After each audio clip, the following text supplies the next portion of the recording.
welcome back onto the baseline. Fellas, it is August 10th, and we've got another great episode lined up this week. Oconomowoc boys head coach Jay Benish hops on. We talked a few hot topics, including the Coaches Clinic, the WBCA Coaches Clinic coming up this October. We've also got this week's starting five segment where we're drafting our all-time Wisconsin Badger men's basketball players. And as always, we'll touch on some news and notes from around the state. This week's episode, like every episode, is sponsored by Bound. Are you looking for your one-stop shop for high school sports in the state of Wisconsin? Head over to boundwisconsin.com where you'll find schedules, rosters, scores, stats, rankings. Boundwisconsin.com. Content is coming out. Football content is coming out. Before you know it, boys basketball, girls basketball, preseason content will be here. So again, head on over to boundwisconsin.com for all of your high school sports needs. I am Colton Wilson. ? And joining me as they do each week are Travis Wilson and Chris Smith. Fellas, how are we doing on this Monday? Good? ? I am Ron Burgundy. I'm doing pretty well. Sorry I didn't put a question mark after that. Trav, you are now a week into football season. How's it going? It's going. We put the pads on for the first time today, full pads that is, which is always a transition for guys as they, really get a feel for what it's like to be big boys and play big boy football. A little sticky today. Oh my God, it was horrendous. Yeah. It was the first practice, don't know why, that I wore a cotton t-shirt. Worst practice to wear a cotton t-shirt. It wasn't the hottest, by not even close to the hottest of the summer or what that we've had so far, but the humidity was out of control. So it wasn't so much the heat. It was the gosh darn humidity. Gosh darn humidity. Chris, you're out in the humidity today. First day of girls golf practice. Yeah, it was a great day, a great morning. We were out there this morning for a few hours and had our tryouts, and we had 17 of our 20 or 21 girls that tried out for the varsity team, which is pretty awesome that we have that many girls that want to try to compete for a spot on the varsity team. So we had some really good scores. We're looking forward to the season. I think that we have potential there that I think would exceed anyone or everyone's expectations around the area. I think people know who Rita Kipper is, obviously, on the basketball floor and also on the golf course. But we have a supporting cast this year that is pretty special as well. So we're really excited to get things moving. Chris, was it today or yesterday where you sent me the Snapchat of the screen that you and your son were watching some old school basketball because he wanted to see some old school basketball? And I told him, all he had to do was YouTube search Trav's starting five draft from a couple weeks ago, and he'd be right there, starting from the dawn of time. Yeah, that was a good one that gave me a nice chuckle. Yeah, that was actually today when we got home from my two oldest came with me to golf practice because they just went on the range and played some practice holes and stuff and chipped and putt while I was out on the course for tryouts and everything. So they had like 3 hours on a golf course by themselves, which is pretty fun and unique, and they don't understand how lucky they are. But no, when we got home, the last few weeks, my son has been asking about looking more deeply into just the NBA in the past and stuff, and trying to learn more basketball players. He's like, I need to up my ball knowledge, Dad, and we need to watch some games. And so I thought nothing better of, well, let's start watching some of the best NBA All-Star games of all time. And so I did a little research on that, and we actually started with the 1998 NBA All-Star game, which was Kobe Bryant's first All-Star game as a 19-year-old. That was a pretty fun one. So we watched the first half today, and then we took a break, and he's like, we could come back and watch the rest of this. So like he was asking who these players were and what they did on the floor, and well, I thought this guy played for this team and everything. He's like, well, he did, but he also played for this team too. And he's like, oh man. So he was having fun with it, which is cool. It's a good father-son time for us to just kind of talk basketball. Yeah, had to throw the jab in there too, Trav. You know, if he really wants the history, you just if you need a history, Trav will give you also just the top centers in the NBA's history.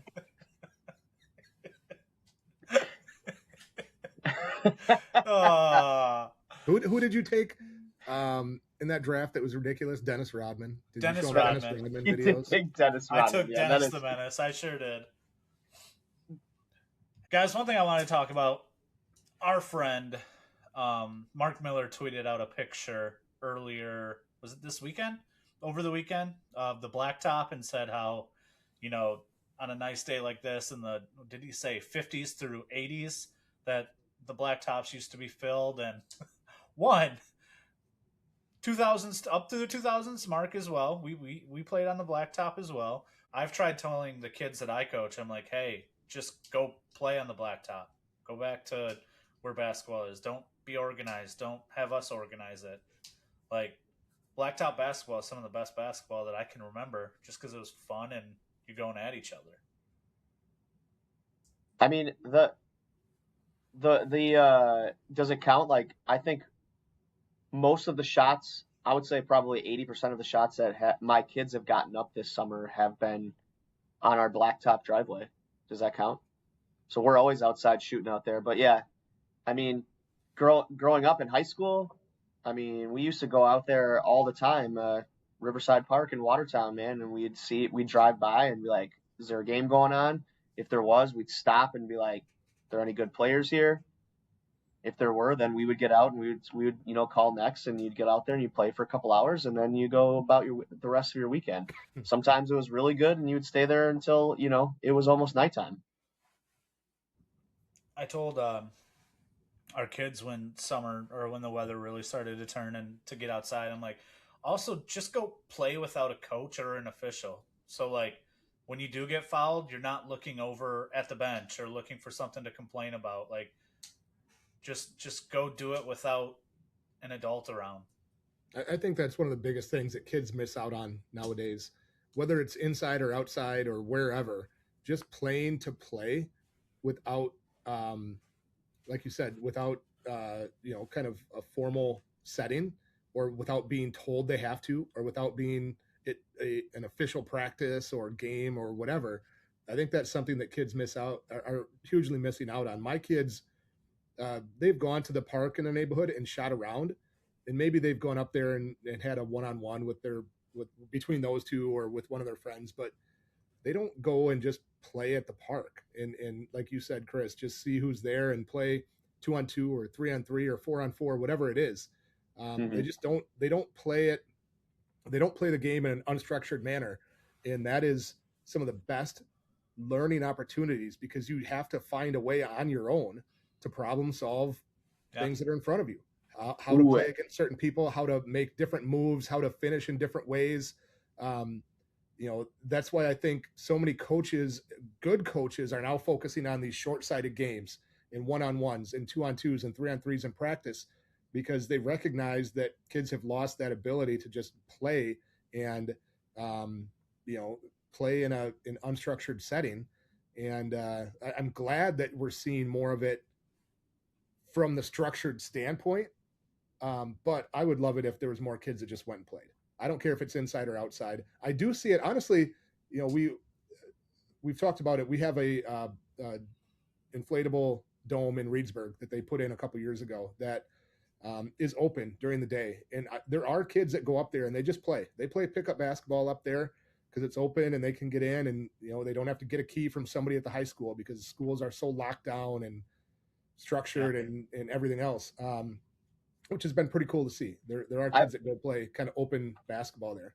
I will say that, you know, in Hartford, right on Highway 60, is, you know, you're kind of rolling through the middle of the city. Like, everyone calls them the courts on 60 because they're literally right there. But there's always people there, and like once it hits like late afternoon into the early evenings, like there's usually a game going on there, which is pretty cool to see. So I think it's I think it depends on your community, and I think it depends on like where these parks are located and just how centralized they are to people. Because like I'll be honest, right now where I live, I mean, I kind of live out in the sticks, so if like my kids wanted to do something like that, they literally couldn't. I mean, we're 15 minutes away from something like that.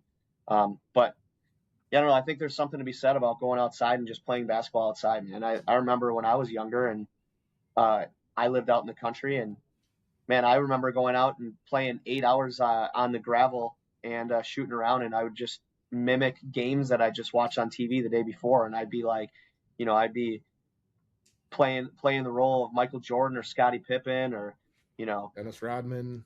Dennis Rodman. Yep. I'm not gonna say what I was gonna say. I'm gonna do it. What are you gonna say? Spud Webb, Muggsy Bogues. Hey, listen. If you want to compare me, to Muggsy Bogues or Spud Webb, go ahead. I'll gladly take that. That's a compliment. So whatever you want to do there, man. We just no, but I thought it was a great point by Mark. Like, yeah. I'd love to see more of just that blacktop basketball. Just everything's so organized in today's world, and it's kind of annoying. Yeah, even like in any sport, like it doesn't even have to be basketball. Just go to the diamond, go grab a football and go play 500 or run routes on the open field or something. But just those are my favorite times as a kid. We're playing football, basketball, and baseball with my buddies. We had a old abandoned school by our a block away from where I grew up. There was 10 kids in the neighborhood, and plus people came from outside the neighborhood because it was a thing. We played Kennedy ball. It was a blacktop, basically like playground, but we played baseball on it with tennis balls that you tried to hit on the roof of the old abandoned school, and it was a big deal for us. And we would go and play football, tackle football in backyards, like just random people's backyards that had a nice big backyard, or church side yards, or wherever we could find that they would not kick us out too often. Street football was the best. Big backyards, but really it was only like 20 yards by 20 yards. Yeah, I look at some of the yards we played in, and back in the day, they seemed like they were entire football fields, and I drive by them now, and they were 10 by 20. Yeah, and it's amazing when you were 12 years old how different it was.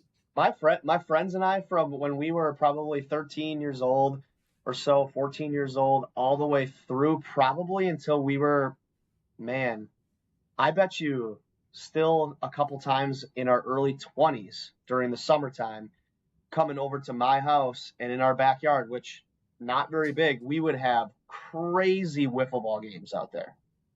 And we would play for like 6 hours, and we're like 20 years old, and we're just diving around in the grass, and like we had like, constructed all these crazy rules because we play at my house all the time, and so like there are all these different things in the way, and yeah, man, it was a lot of fun, man.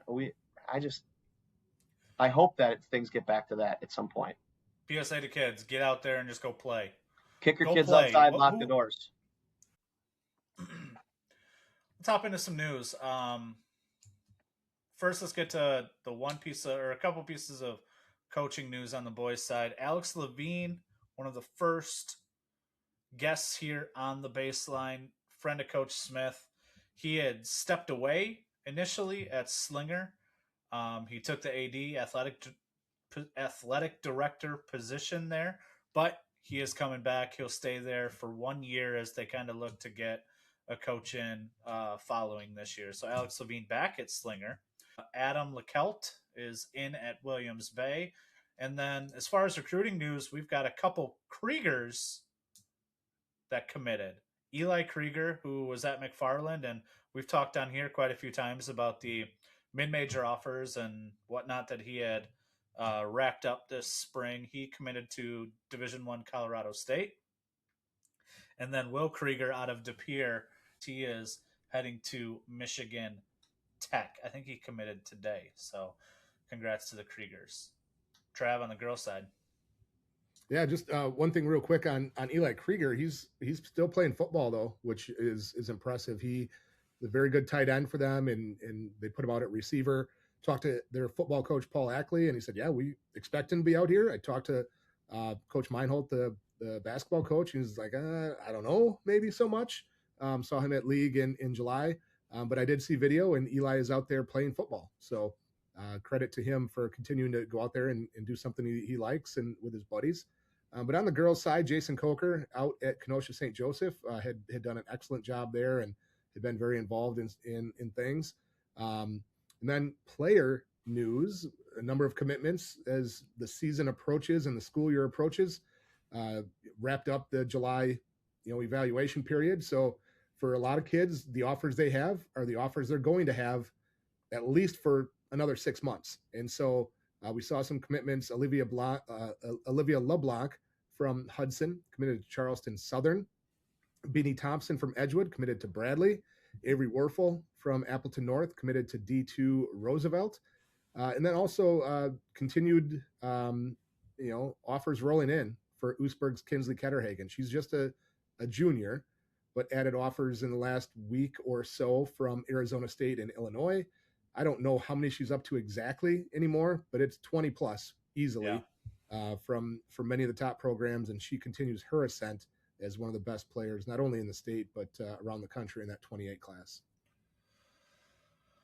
That's our news. We're going to pop right over here with our interview with Coach Jay Benish out of Oconomowoc. And following that, stick around. We've got our starting 5 of all-time Wisconsin Badgers men's basketball players. All right. Joining us this week on The Baseline is the Oconomowoc boys basketball head coach, Jay Benish. Jay, how are we doing tonight? And thanks for spending your Monday night with us. Yeah, thanks for having me. I'm excited to talk some hoops. I mean, it's you guys know how it is in the summer. You get to in June and you're just crammed with basketball every night, it feels like, and just trying to get it all in before 4th of July, and now you get to August and it's like you can take a breath and have a couple weeks before we get ready for school. So I appreciate you guys bringing me on. It's finally head above water. We can talk some hoops again. So who gets a break in August? I don't.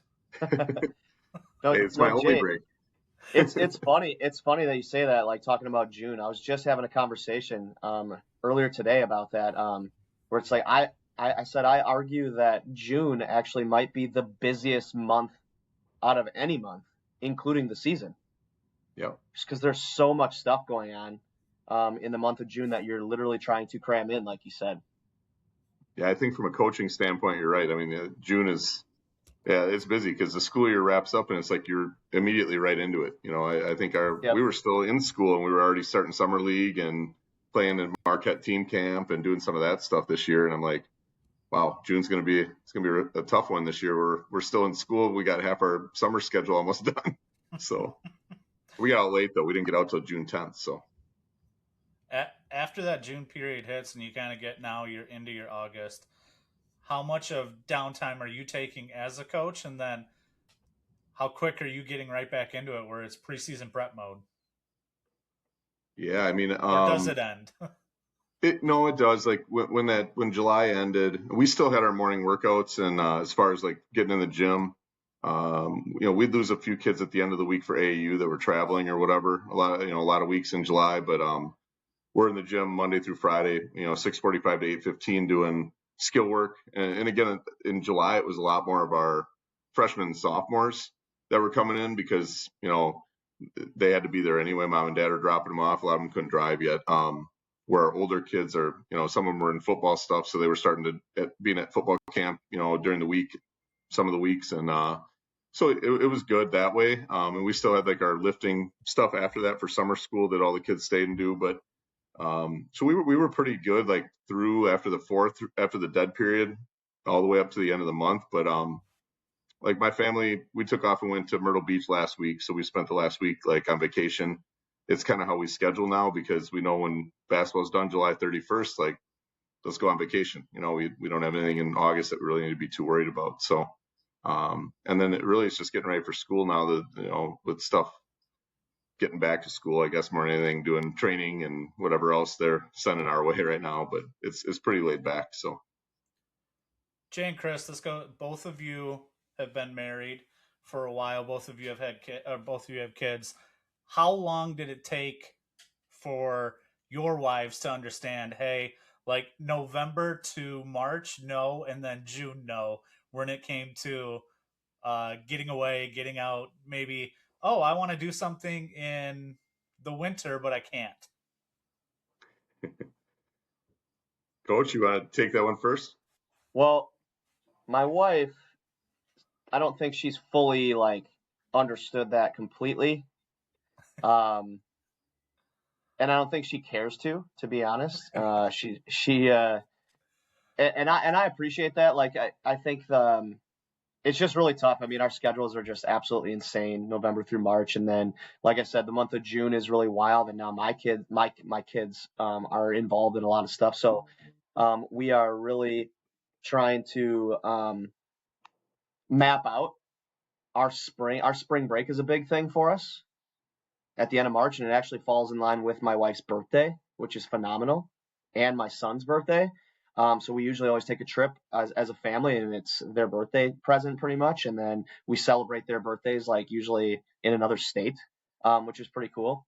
And then yeah, I don't know, like we took a 1 week trip in July, that I had my assistants take over everything for that week in July when I was gone, and then we're getting ready on Wednesday to go away for the rest of the week as well. So yeah, August is really nice, but this is like my last hurrah because I've started coaching golf this week as well. So we're in full swing as of this morning. I don't know, so it's a lot, but we've managed to kind of just schedule things out and stick to it the best we can.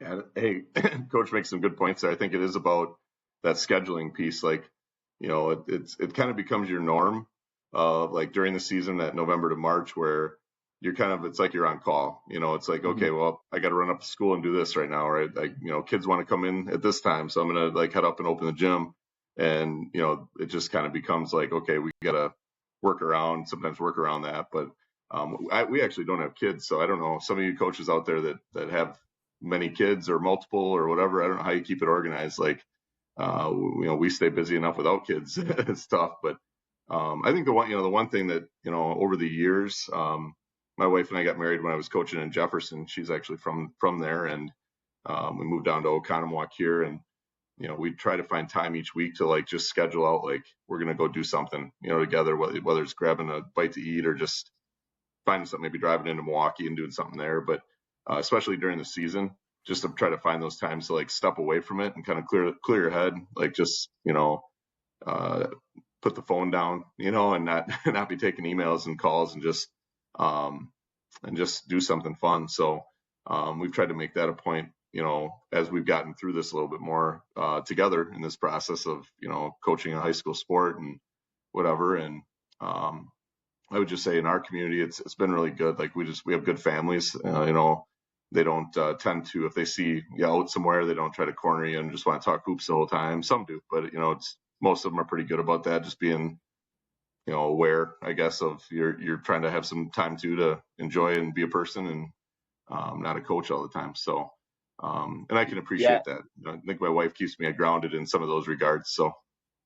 Yeah, like I think, like you said, trying to find like sometime during the week, like to do something, right? Like if I have a Saturday night free, there's a chance that we're like throwing our kids over at Grandma and Grandpa's and we're going and doing something, or even just a Sunday during the day, we're gonna go and do something. And like I mentioned too, like before the season starts, my wife and I go away for a long weekend to Door County in the fall, in October, which is great. We try to go around like peak color time and stuff, and so it's awesome.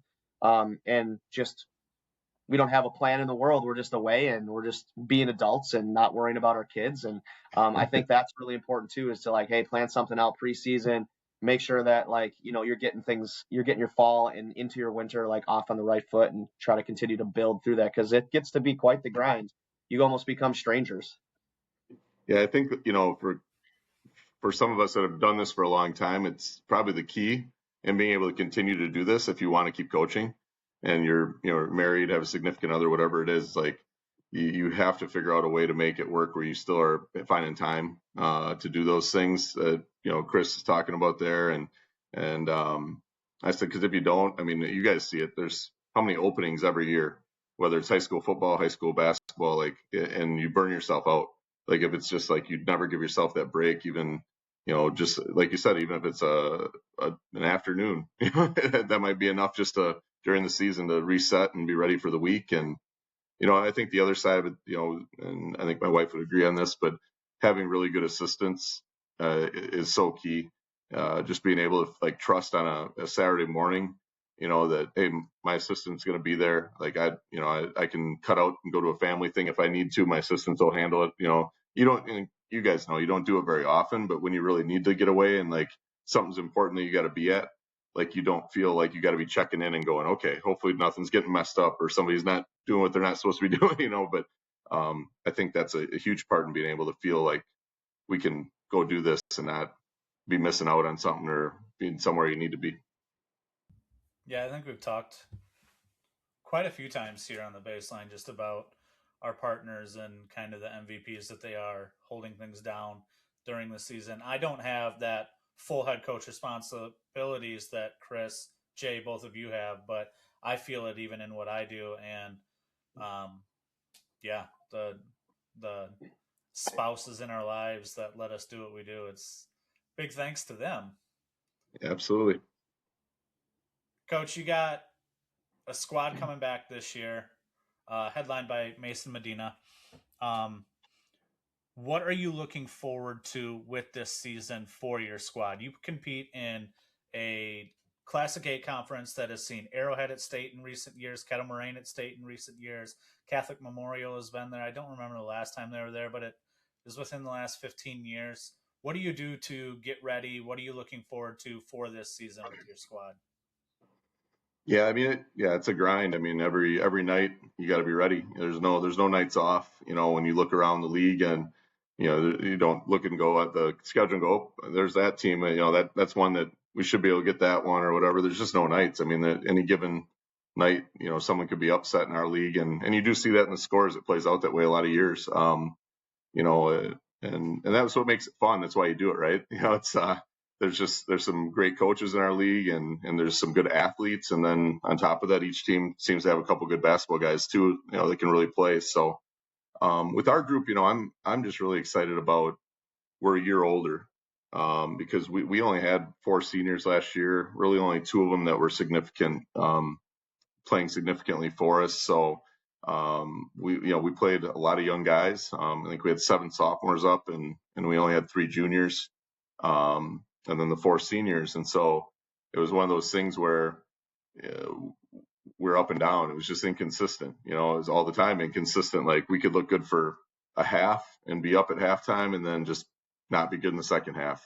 Catholic Memorial is a good example. We beat them in overtime the first time. We go down there and probably play our best half of basketball, up 18 at halftime, and we lose by 5. It's like, okay, like, what are we doing? How did we blow an 18-point lead here in the second half? And Catholic Memorial is a great team, not taking anything away from them. They made shots in the second half. They did a great job. And but our inconsistency didn't allow us to finish some of those games. So, we had a handful of those games, maybe 6 or so, 7, where we lost late in the game or on a tip in at the buzzer, or lost a close one with Fort where they tipped one in last second on us. Just some of that sort of stuff. So I'm hoping that a year older, mature, physically more mature and mentally more mature, that that'll help get over the hump on some of those close ones and hopefully make a nice run. And Mason's certainly a nice player, but we have a lot of good pieces around him. Where if he's off, he's a good shooter. If he's off some night, we have other guys that can pick up the slack and play. So, looking forward to this group. I think it'll be fun, and hopefully if they can stay focused and stay together, it'll be a fun team to watch. I just think we'll be competitive in our league, and we have a tough non-conference too. I mean, that Badger, as you guys know, Travis, the Badger conference is really tough right now, and we picked up Wanakee out of the Badger this year. We got McFarland coming to our place. We got Milton, Fort Atkinson again. So we got, I think, 4 or 5 Badger opponents this year, and they're all really good. We saw them this summer, most of them. DeForest has a nice team. We saw them at UW team camp, and they were playing really well. MG is really good. And again, we don't have them in our schedule, but that conference is loaded right now. So looking forward to it. That's why you play, right? So you can go compete every night and play some good teams, and it makes the season fun. So, Coach, we'll come back to a few more coaching basketball topics here in a bit, but I did want to hop into, you do more than just coach basketball. You've been involved with youth clinics around the state. You are the co-chair of the Fall Coaches Clinic for the WBCA. Before we get into that, we were talking before you came on. You're a graduate of Waniwak Center up in the Scenic Bluffs Valley. Correct me if I'm wrong. You've got a 2-day camp tomorrow starting at Waniwak. Did I see a Facebook post correct? That's absolutely true. Yeah, I'm heading home tomorrow morning, and we start in the afternoon with a 5th through 8th grade camp for boys and girls, and I'm excited. I haven't been back home in that gym for quite some time, so it'll be a little nostalgic walking through the halls up there and getting to the gym. But one of my old teammates, Brandon Gary, who was a really good running back and a good basketball player, good baseball player, he just actually went in the Waniwak Hall of Fame, so I was back inducting him. I was introducing him for the Hall of Fame last fall. And he said, hey, next summer, any interest in coming up and running a camp? Because his boys are getting to be middle school age. And so we kept talking about it, and we got this 2-day camp on the books now. And he's been doing the legwork up there, getting kids signed up and getting T-shirts made. And I'm just excited to get up there and work with the kids. So and I'll stay with my parents and get to hang out with them a little bit tomorrow night and watch the Brewer game with my dad and back up for camp on Wednesday and then home. So it'll be fun. That's awesome. You've helped with those youth coach camps. Are they run by the WBCA? Talk about your just involvement on that side, because we talk ad nauseum about the importance of youth and the importance of youth coaches. So how'd you get involved in that, and kind of what are those geared towards? Yeah, so it was kind of one of those things. John Adelkoff and I running the big fall clinic for the high school coaches and their staffs. It evolved into us kind of with Coach Pettigrew looking at it and going like, why don't we do something for the youth coaches? And we kept trying to do we invite them to the big clinic, which we already do. So some youth coaches will show up, but not as many as you'd like.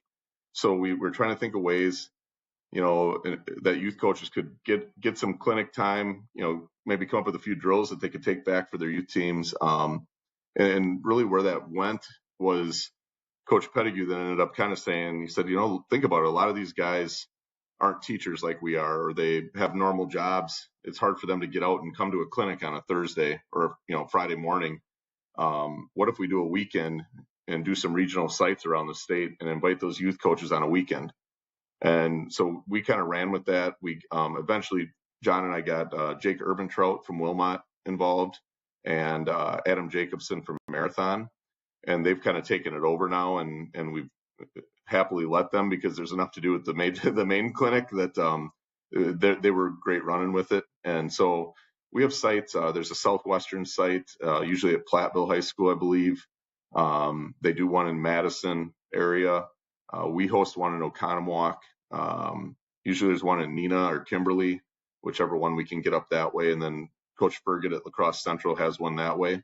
And I believe they maybe even do one up in Marathon or Point, Wausau area. So there is 6 of them, youth coaches that sign up for it. I think it's $30. Travis, you maybe know more than I do on that one. I can't remember what we charge, but I think it's $30. And then they get all the video replays from every site. So, whatever 4 speakers we have at Oconomowoc, if you show up in person and watch it, take some notes, you're going to get an email link. You're going to get the Marathon site in Platteville and all the other ones. So it's a pretty good deal, for that price, I think. And it includes your membership. If I remember right, I think we don't include the membership, just the flat fee for the clinic. Okay.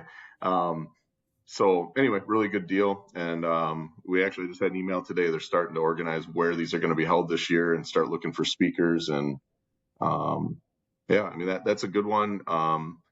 Not as much, I guess, youth coach oriented, but we have our Milwaukee City Clinic. And that is going to change a little bit this year with the new athletic director for the MPS schools down there. They're going to run coaches meeting. And then right after the coaches meeting, the WBCA Milwaukee Clinic is going to take place. So they're hoping to keep all those city coaches around to be a part of that clinic, which I think is a great idea, because typically they don't get a great turnout or haven't, because it's hard to get them all there on a Saturday or something.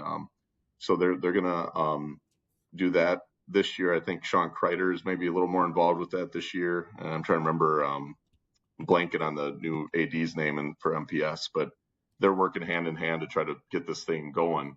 And I'm excited for those guys. I think that's a great plan, and I think they'll take off for the MPS coaches to have a little bit more of some development, some coaching development, which is what we really want. Is it Matt Goodwin? Goodwin, yes. Thank you. Yeah. Yep. We really, that's our goal with the WBCA clinic side of things is, can we offer development up to our girls coaches and boys coaches and youth and different areas around the state? And I think we do a really good job with it. I think that's one of the strengths of our organization is we do offer a lot of great clinics, and talk to people around the country that also do this with their state organizations. And it's not like this everywhere. We're one of the states that really, takes pride in it, I would say. And it's something that's important for us. So it's fun to do. I've enjoyed it over the years and get to work with Travis on a lot of stuff hand in hand with the WBCA side of things. And it makes it enjoyable when you have good people to work with as well. So. Well, let's move on to the main WBCA Fall Clinic, which we just launched registration for last week. Give us the nuts and bolts, details, dates, times, anything that you can kind of lend as far as a schedule or some of the speakers. That full list is still yet to come out, but give us the rundown on this year's Fall Clinic. Yeah, as always, we're excited to get the Fall Clinic going. This year it's October 1st and 2nd. It's always the first Thursday, Friday in October. And it's at Just a Game in the Dells. There's special room rates right now. Once you get on and register for your membership in the clinic, there's special room rates at Kalahari. And our social after on Thursday night, the coaches social after the clinic ends, after the last speaker, is going to be at Kalahari this year as well. So for those of you coaches that are listening, we usually went to Buffalo Phil's. You'll remember that. We just thought if a lot of coaches are already staying at Kalahari, why not park your car and stay and be able to go to the social right at the Kalahari? It just makes a lot of sense, I think, for us to do that. So that'll be, the big ones that way. From a standpoint of just our speaking lineup, I think we outdid ourselves last year, being able to get, Ben McCollum and Fred Hoiberg. I mean, those are just two huge names. And you look at the run that those guys had, in the NCAA tournament, it was pretty impressive. And to know that they were there in October speaking to our high school coaches, and then, what they did, in March as well, was pretty cool to see.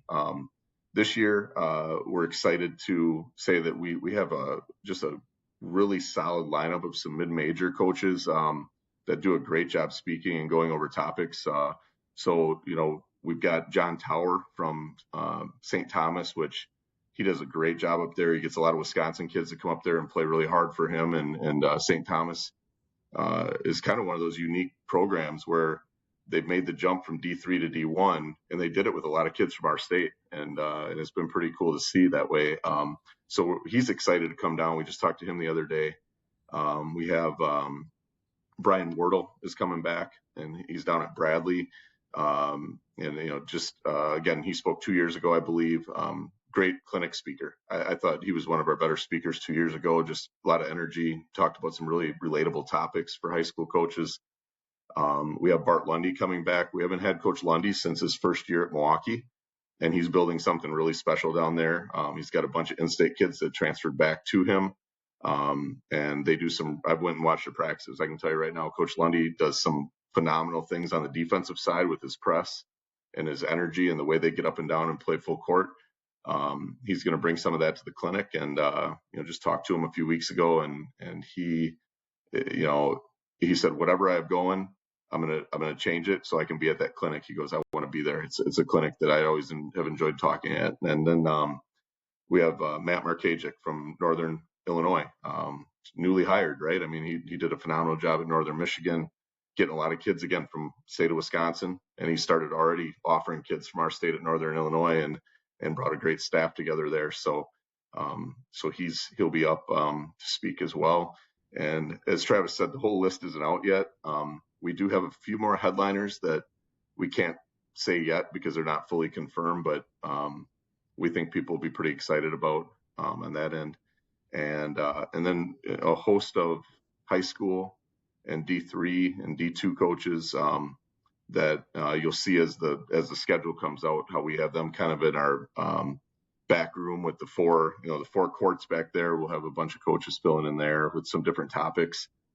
We have some mental health guys, which we've started doing the last couple of years, just to talk to coaches about where you're at. I mean, even some of the stuff we just got done talking about with how do you spend time with your family during the season? How do you, when you're having a tough year, how do you deal with that stuff? And so we felt like it's been really important to bring in some of those guys that talk on something other than just X's and O's or skill work or whatever, to help our coaches out.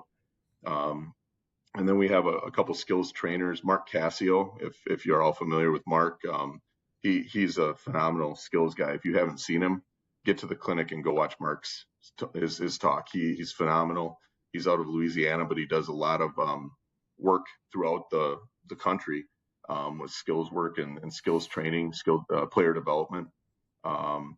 And yeah, I mean, other than that, like I said, we're still finalizing a few more high school coaches and a few more of the D2, D3 coaches, along with some women's coaches and, potentially a couple more headliners that we think, will get some attention, working through Coach Smart and Coach Guard and just some of our contacts, Championship Productions, who helps us every year, get speakers. We're hoping we can pull a couple more. I will say this, we just got a message from Greg McDermott today, and we were really hoping to get him now that he's retired, and the dates didn't work. So, that like right up to today, we were holding out hope that we'd get a guy like him, and Coach Guard was really helping us with that one, but he just couldn't move some things. And he said, any other year, let me know. I'd come up, and he goes, I love your guys' clinic. I want to be up there. So, I think we have a really good reputation going nationally right now with this clinic. It's one of the top 3 largest coaches clinics in the country for high school only. And, any coaches that aren't quite sure if you should be there, get your membership in, and that'll cover your clinic this year. That's a change that we're making in the membership, is your membership dues will also include your clinic, which I think will simplify things a lot for our high school staffs to be able to get to the clinic and watch. And Travis can maybe talk a little more on that, as I wrap up here. But I think the one thing that I look at with the membership, the way we're going to be doing it and the way you'll see it as you go to register, is if you're say a football coach and you got a game on Friday, maybe you'll come up after practice Thursday night if it's close enough and watch a couple speakers, because you also coach basketball, right? And then you got to get home or can't come up on Friday. It's not like your head coach had to spend, $100 for the clinic for you to be there for a couple hours. It's already baked into the membership fee. So you could come up and watch for a few hours, or come up Friday morning. If you couldn't make it Thursday at all, you could still come up Friday, get a couple speakers in, and you're good. I mean, you get a few notes, you get to, socialize with some of the other coaches, which I think is always the best part, is, seeing coaches maybe you haven't seen, or just picking the brain of a guy like Coach Smith over here and see what Hartford's doing, and, just whatever. I mean, that's always kind of the fun part, is sitting at the social and catching up with different coaches and seeing what they're up to. But like I said, you can't go wrong. Be at the clinic this year and get registered early and get your membership taken care of. So, Hey, Coach Smith won't even tell us how he signals in his out of bounds plays. He's a little maybe he's a little more sharing with outside the podcast. Maybe I just don't like you guys as much. I don't know. It's just that. But I will say, like, this is kind of how this podcast kind of came into fruition, right? Is at the coaches clinic, Colton and I sat down and talked for, probably an hour and a half, and how we wanted this thing to roll. And so yeah, like Jay talked about, just the social atmosphere of it, the environment. There are a lot of guys that I've either coached with in the past, or just have been friends with in the past, because we were in similar areas, and now we're scattered all across the state. And this is our one time of the year where we get to see each other and you get to talk about stuff and hang out. So like we get some really great speakers there, but also at the same time, man, like you get to see a lot of great coaches and talk to a lot of different people who have a lot of great opinions and knowledge of the game of basketball. Well, that is one of the key benefits, let's be honest, of the clinic. It's just getting everybody in one location together. There are incredible speakers, as Jay mentioned, and people go to watch those sessions and get valuable things from them. But they also get a chance to connect with their people around the state and find out what people are doing, ask questions, make connections on games that maybe they schedule down the road, make connections on, hey, I really like how you run this defense. Maybe can we connect sometime? Those are the kinds of things that are extremely valuable, along with the on-court sessions that do occur at the clinic. Whether it's in the hallway at the JAG or at the social or at the hotel, whatever it might be, just a lot of people talking a lot of basketball. And that's one of the reasons that we made the adjustment we did this year on the clinic and registration, in membership registration. One of the goals is to get more people even than we already have. As Jay said, it's a great clinic with huge numbers for attendance compared to a lot of other basketball coaches clinics. But what can we do to get even more? And this was a way that we thought that we could get even more people to the clinic. Like Jay said, if you can only make it one day, now it's not as much of a burden to do it and wonder whether you're getting the value out of it or whatever else. So really looking forward to what it could look like this year, hoping that we have a even larger participation rate at the clinic. Yeah, I think being where we are and having, had the WBCA clinic around for as long as it's been, sometimes we take advantage of the fact that we have it, where it's, if you're in a different state, you might not have something to this magnitude in the fall that brings the coaches together, that does such a good job of bringing together vendors, coaches. You have great speakers year after year. So if you are listening to this podcast and you haven't been there, go. If you are wondering how to get there, reach out to us. We'll put you in contact. Trav and Jay and John Nedokoff, they do a great job of putting this thing. John and Jay do a great job of putting this thing together, and it highly, highly recommend getting you, and honestly, as much as your staff as you can, there. Because is it with the membership and with that, it's up to, if boys and girls, is it up to 20 or is it up to 10? It's up to 20, I think. 20 coaches that you can take and just absorb as much information as possible. So if there are 2 presentations going on at the same time that you want to see, bring your staff, get to both of them, because you have that opportunity.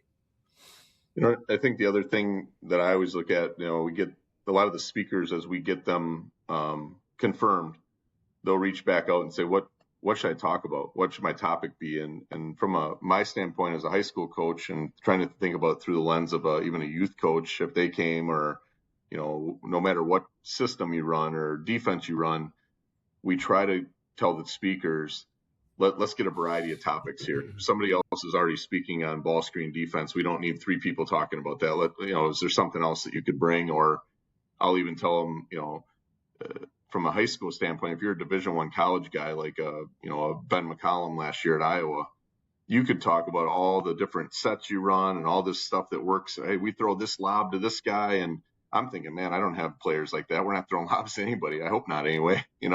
And so, sometimes we'll even talk to those guys and say, hey, throw a few, quick hitter baseline, out of bounds plays, or throw some drills you like to do. What are some of your favorite shooting drills?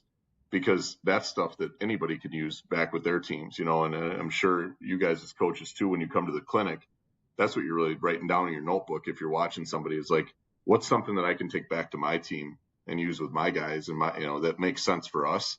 And so again, one thing we do really try hard to do is get a wide variety of topics, so that every coach that comes to the clinic can say, yeah, there was some value there. I found a couple of speakers that I definitely got to see this guy because he does something similar to us, So that's always kind of our goal. And if any of you listening have suggestions on topics or speakers that you'd like to see, reach out. I mean, that John and I are always putting our wish list together. As soon as this clinic ends, we're starting to make a list for the next year of who do we need to get a hold of to try to get that next speaker that people want to see.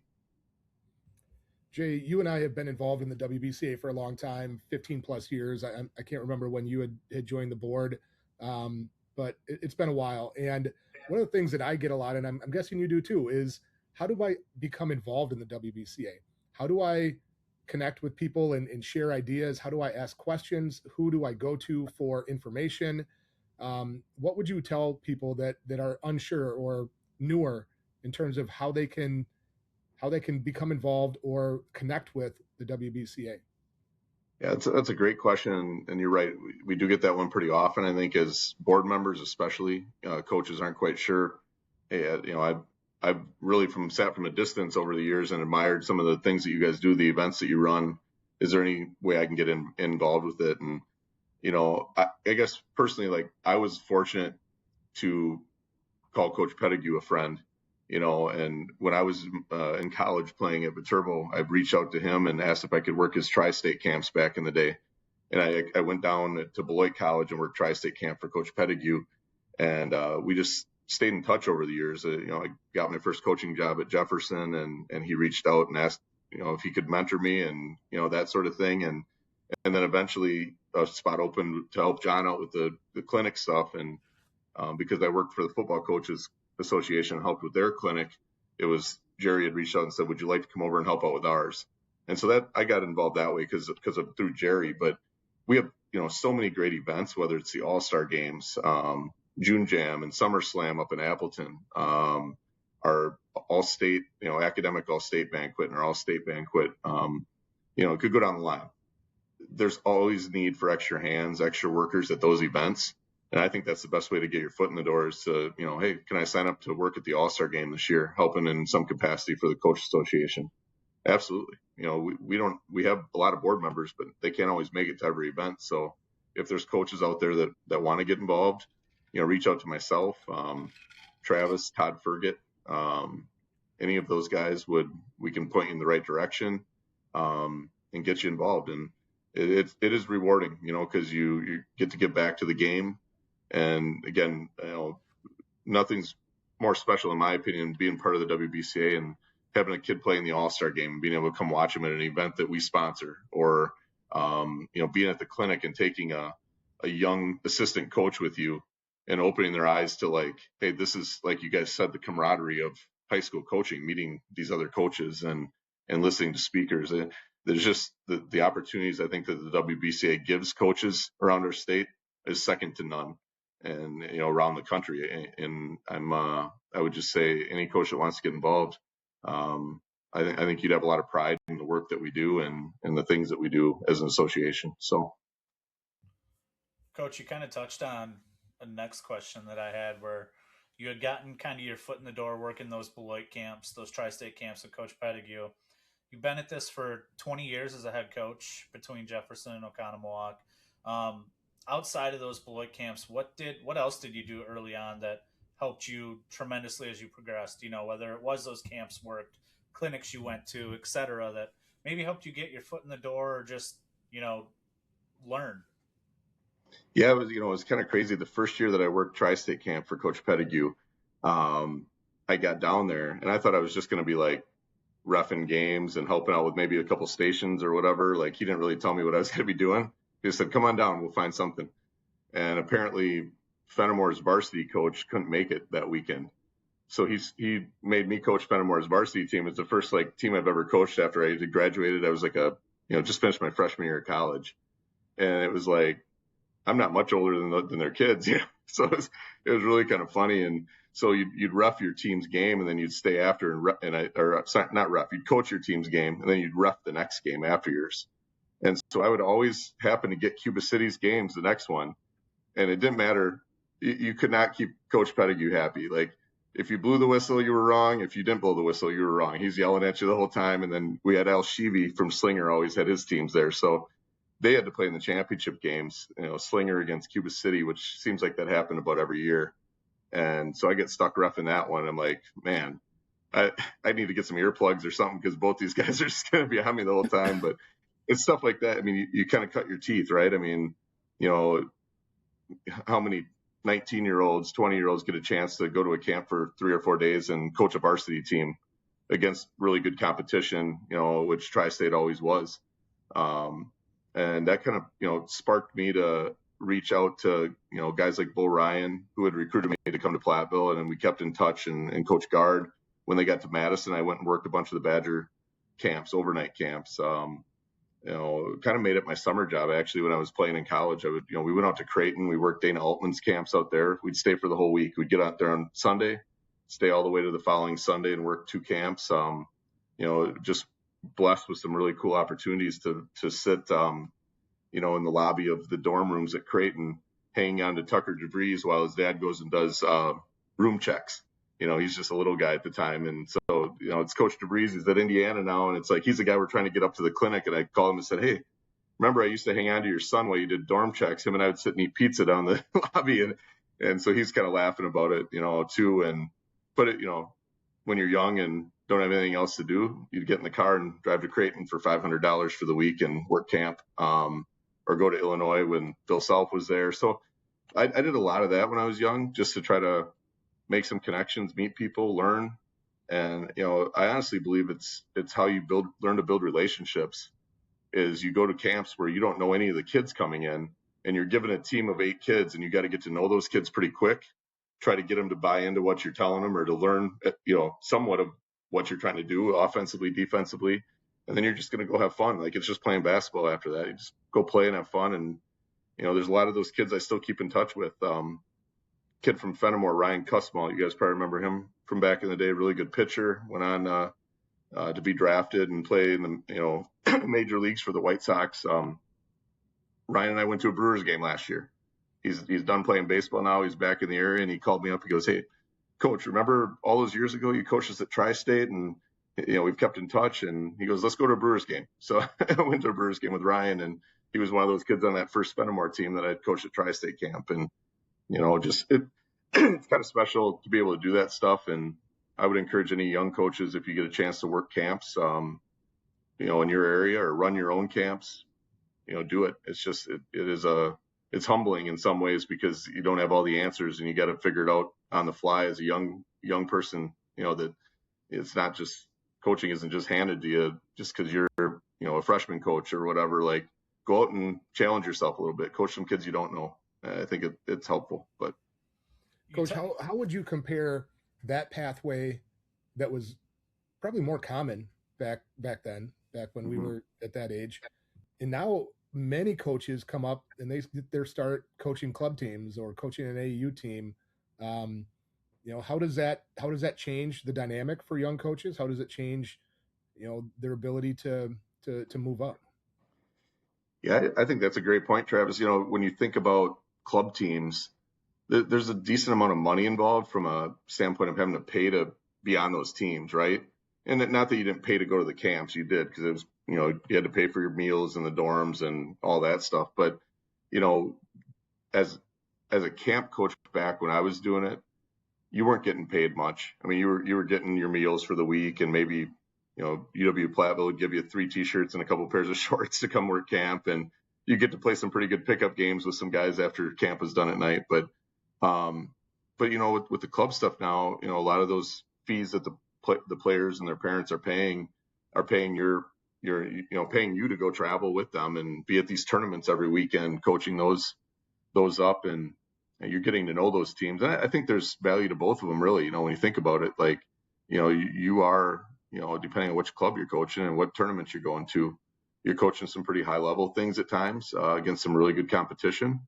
I think the camp route that I went, I would say maybe is more challenging, just from the standpoint of, like I said, you don't know the kids. Like, we would go into UW's camps or Platteville's camps, and you'd watch the kids play for a couple hours, maybe some skill work and drill work or whatever.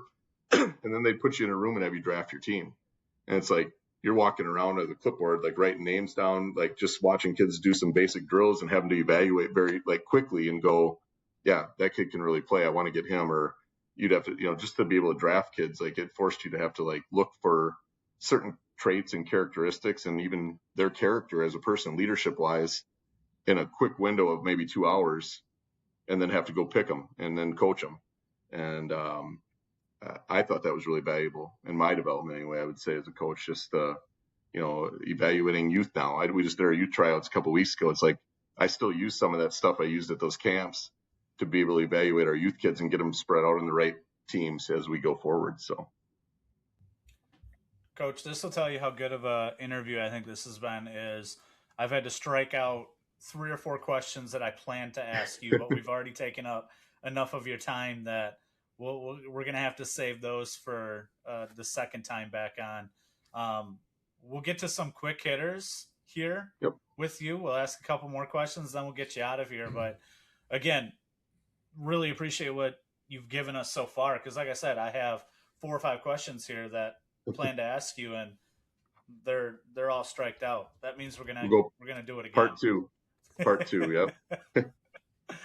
Couple quick hitters here, Coach. We ask for quick answers. Usually coaches don't give us quick answers, so feel free to how to answer them however you please. You're up 3, 5 seconds left. You don't have the ball. It's their ball. Are you fouling or not? No, we're playing it out. I like that answer. If you could, your preferred way of coaching, are you preferring to coach fast-paced, chaotic, good, or are you more slow it down, fundamental, get the right shot? Depends on our personnel, but if I had my choice of my team and the kids I have, I would say I would rather slow it down. Yeah. I don't know. I grew up playing that way where it was like more half court, duke it out, pound it into the post, work inside out, and then go play defense and lock down. That was just kind of the way we played in college as well. So I would say grind it out a little bit more. To use a Coach Ryan term there, grinder. It was a grinder. What's your most memorable coaching moment you've had to this point? 2020, obviously we all went through the whole COVID shutting down the tournament. I really loved our team that year. We had a really nice team, just some great kids on and off the floor. And, winning that regional championship at Madison Memorial against Coach Collins, who, is now retired and going to speak at the clinic. For those of you that want to see Coach Collins speak, he'll be there. But winning that game there by 4 at Madison Memorial, and they had a really nice team that year. They I think finished maybe second in the Big 8 that year. And then not getting to go on and play that next sectional game was also probably one of the worst moments. It felt bad for our guys, but the moment of after that game at Madison Memorial, just sitting there on the court and celebrating a regional championship was a really cool moment. Especially as storied as their program has been. In the coaching ranks, who do you lean on most for whether it's support or just to run ideas by? Yeah, when I first started coaching, 20 years ago now, my dad's always been a guy to pick up the phone, or he's at a lot of our games since he's been done coaching. He's been at a lot of our games, so he's always been a kind of cornerstone. Wayne Wagner up at Viterbo. I played for Wayne and then coached with him for 4 years, and he's going into his 26th year, and I was there his second year at Viterbo, so it's been a long time. But he's been again another guy that's a foundational person for who I am as a coach. As far as guys around here I love the coaches in our league, the Classic A. Coach Hazy is a great guy to lean on and reach out to if I need something. But really all the guys that are in our league, and we've had some turnover over the last few years in our league. We got some new guys in, but Don LaValle has been at West for quite a while now. Most of the time that I've been here at Ocon, and Coach Hazy, like I said, have just been really good guys that way. And could go down the line. I mean, you go back to my Jefferson days and Coach Meinhold at McFarland, and there's some good guys you just keep in touch with that do a great job and you really enjoy. So we got to get in our cheap plug. Hope you sponsor our episode questions here. What is your quick trip go-to post-game snack? Spicy chicken sandwich. I think that's got to be the number one answer we've had as far as from coaches. It's a good one. Or string cheese. I like the string cheese too. Smoked string cheese. Culver's go-to order. Cheese curds. Just the cheese curds?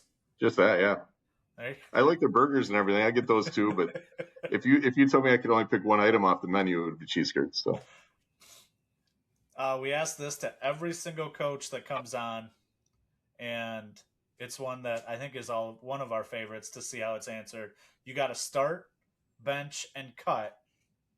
Skill, effort, and IQ. Start, bench, cut. Huh. I would start effort. I would bench IQ and probably cut skill. That one always gives me I have no idea what the answer is going to be. It's always different. There's not a good answer.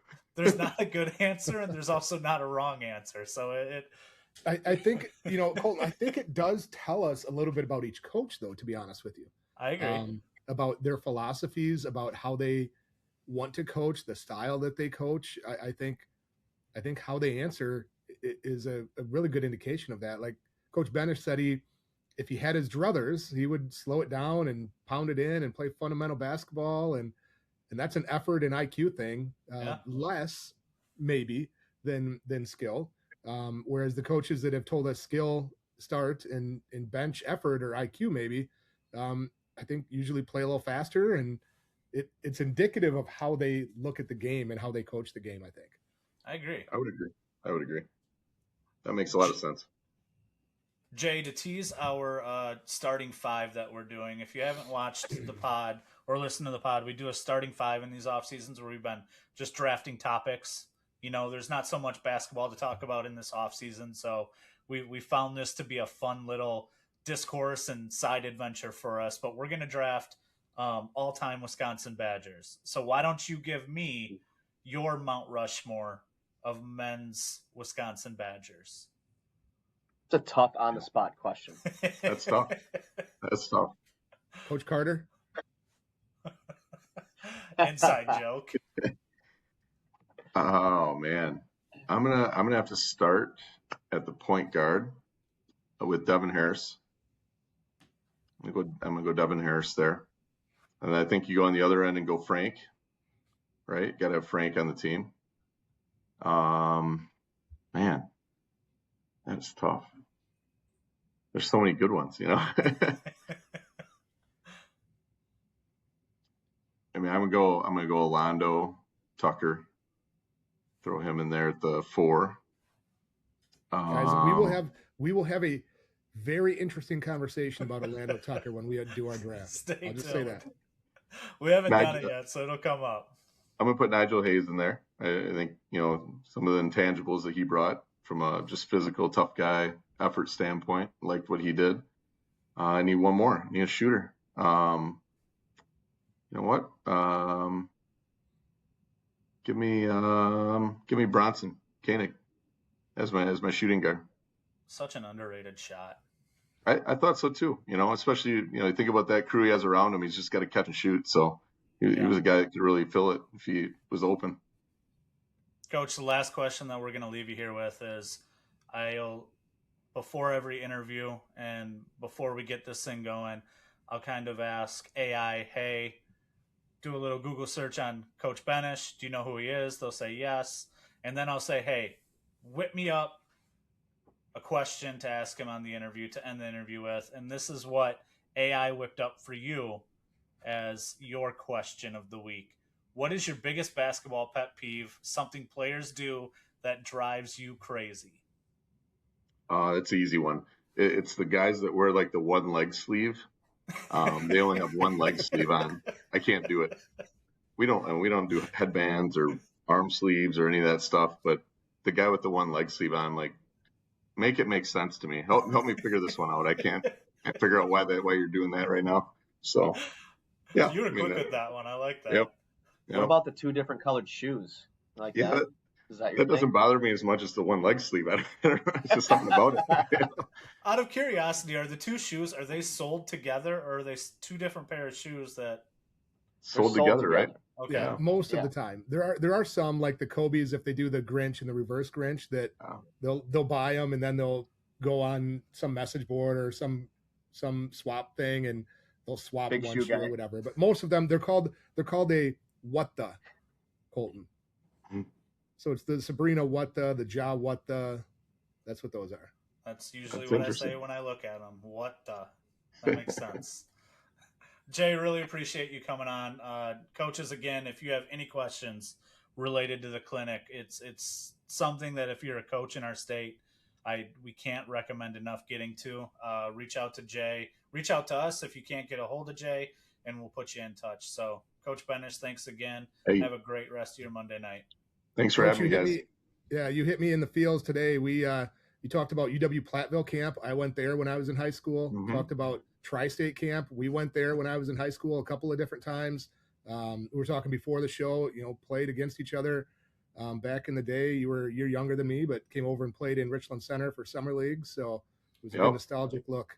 Hey, for those of you back in the Reedsburg, Baraboo area, they'll remember the Doc Kohler camp. And that was like anybody that lived within like 30 minutes of Reedsburg would all go to that. It was a middle school camp, and it was all day long. You'd get there at 8 a.m, you'd leave at like 4 p.m. and eat lunch there and do a best camp ever.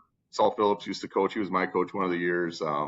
Clayton Hansen and I were on the same team one year. He was like 2 years younger than me, but just what a great camp. I mean, they don't run it anymore, but Doc Kohler, rest in peace, and his assistant Chuck Witzel would run that camp and bring all the area high school coaches in to help run it with them. It was phenomenal. But if anybody's watching out there that went to the Doc Kohler camp, you'd be right with Travis here and I talking about UW Platteville and Tri-State. So, well, thanks again, Coach. If we don't see you before then, we'll see you come the Coaches Clinic. October. So, yeah.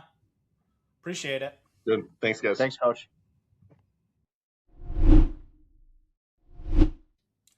Back from that interview with Coach Benish, guys, we've all been there. Trav, you've worked the clinic in years past. It's Jay and Coach Nettlekoff. They do a great job of putting that together. It's such a huge asset for high school basketball coaches in our state, where we mentioned it's not necessarily even just about everything and all the great presentations. It's get there and connect with coaches, get there and talk with coaches, get to the social.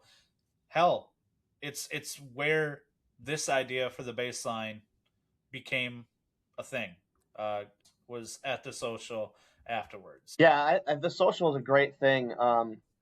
Obviously, like the clinic itself, man, like it's evolved into something very big, and the different headliners, like, I remember being a young coach, like back in my early 20s, and going to the clinic, and everything was like, oh man, you always look forward to just seeing that one headliner that was there, right?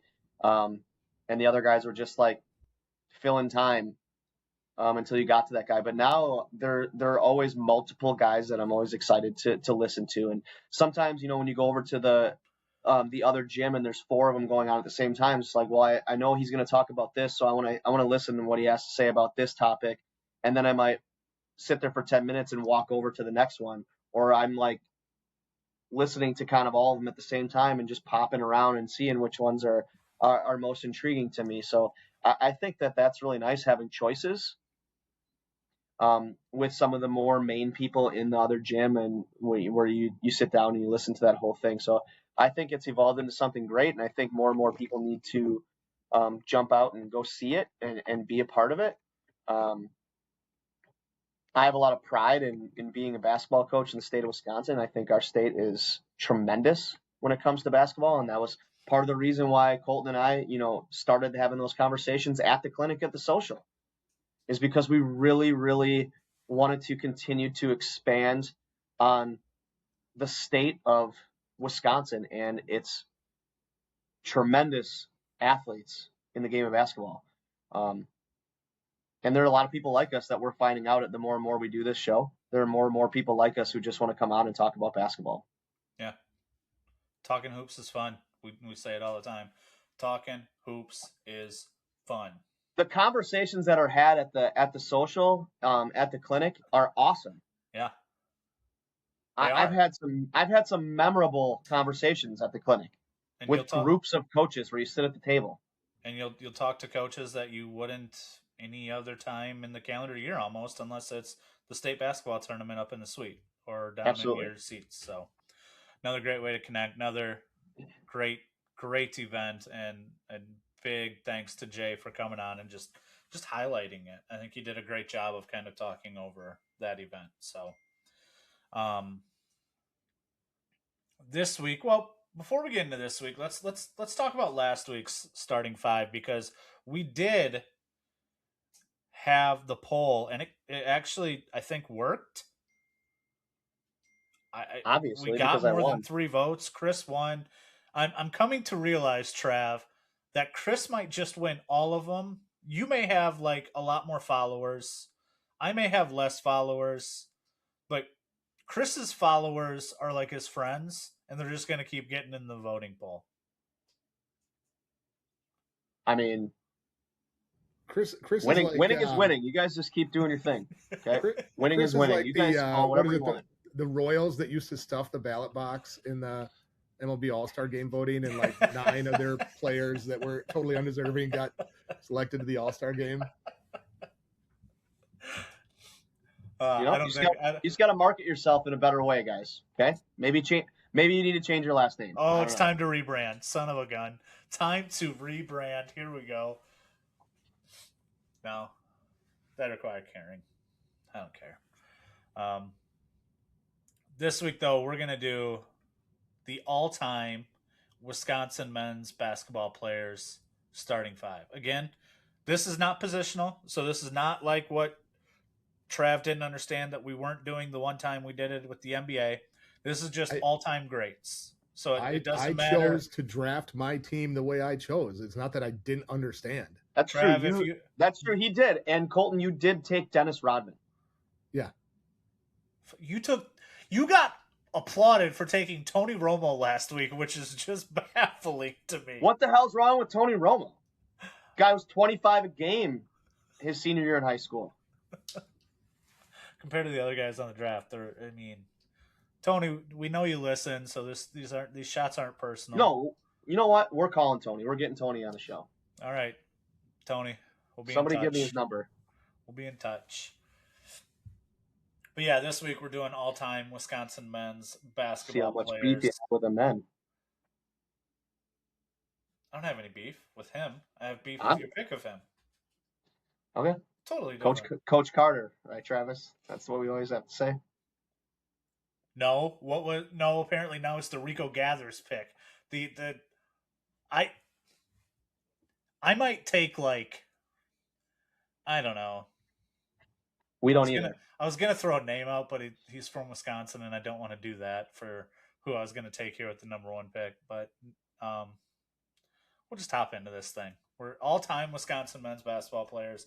Draft order goes Colton, Travis, and Chris. I like my spot. I don't like my spot. It's an easy one. I think there is an easy pick. Yeah. And I'm not going to take it. Oh my God. See, Travis, here we go. Right off the bat. How do you not take the best player on the board? He's going to take Tim Jarmus. Hey. No, there's no Tim Jarmus hate on this podcast. None whatsoever. Well, get to your pick so we can. Okay. You're going to take First pick overall. I'm going Frank the Tank. I'm going Frank Kaminsky. Wait, that was controversial to take Frank the Tank. That was literally the number 1 guy in the list. That's who I have number 1 on my board. Number 1. That's number 1 on everybody's list. I don't think he's number 1 National on everybody's Player of the Year. I don't think he's number 1 on everybody's list. How is he not? We'll get to it when he go. I'm not tipping picks. Come on. You know me. He was number 1 on all 3 of our lists. Yeah. I'm going to take a controversial pick. Wood National Player of the Year. Back-to-back Final Fours with him. I mean, the rec specs when he was a freshman. Everything about Frank the Tank was incredible. Everything about Frank the Tank at Wisconsin kind of exemplified Wisconsin. So, is he? I mean, back-to-back Final Fours with him. Yeah. Does he still hold it? Does he still hold the school record for most points? He never like 40, held them. 40. Yeah. He Oh, didn't? single game? 43, right? Yeah. Single game. Tanjay had Yeah. like 41 in a game. That's what I was thinking. I thought there was someone It else was who had 43 40, or but 44, I think. Yes. yeah. Kaminsky So has he it. still holds that. Yeah, I honestly those Wisconsin teams too are some of my favorite sporting memories that I have ever, or are those games. I've told Trav this. I will literally sometimes late at night go back and just watch the Kentucky Final Four where they went 38-1. Just brings a tear to my eye every time. Yeah, and obviously the crazy thing was his ascent from where he was as a freshman and as a sophomore. I mean, he averaged 4 points a game as a sophomore, and That's by his wild. senior year, he was the player of the year in the country. So Late bloomer. All right, I am going to take Michael Finley as the number 2 overall pick. He is number 2 in scoring in UW-Madison history. I believe he's the only player in Wisconsin history to average 20 plus in 3 different seasons.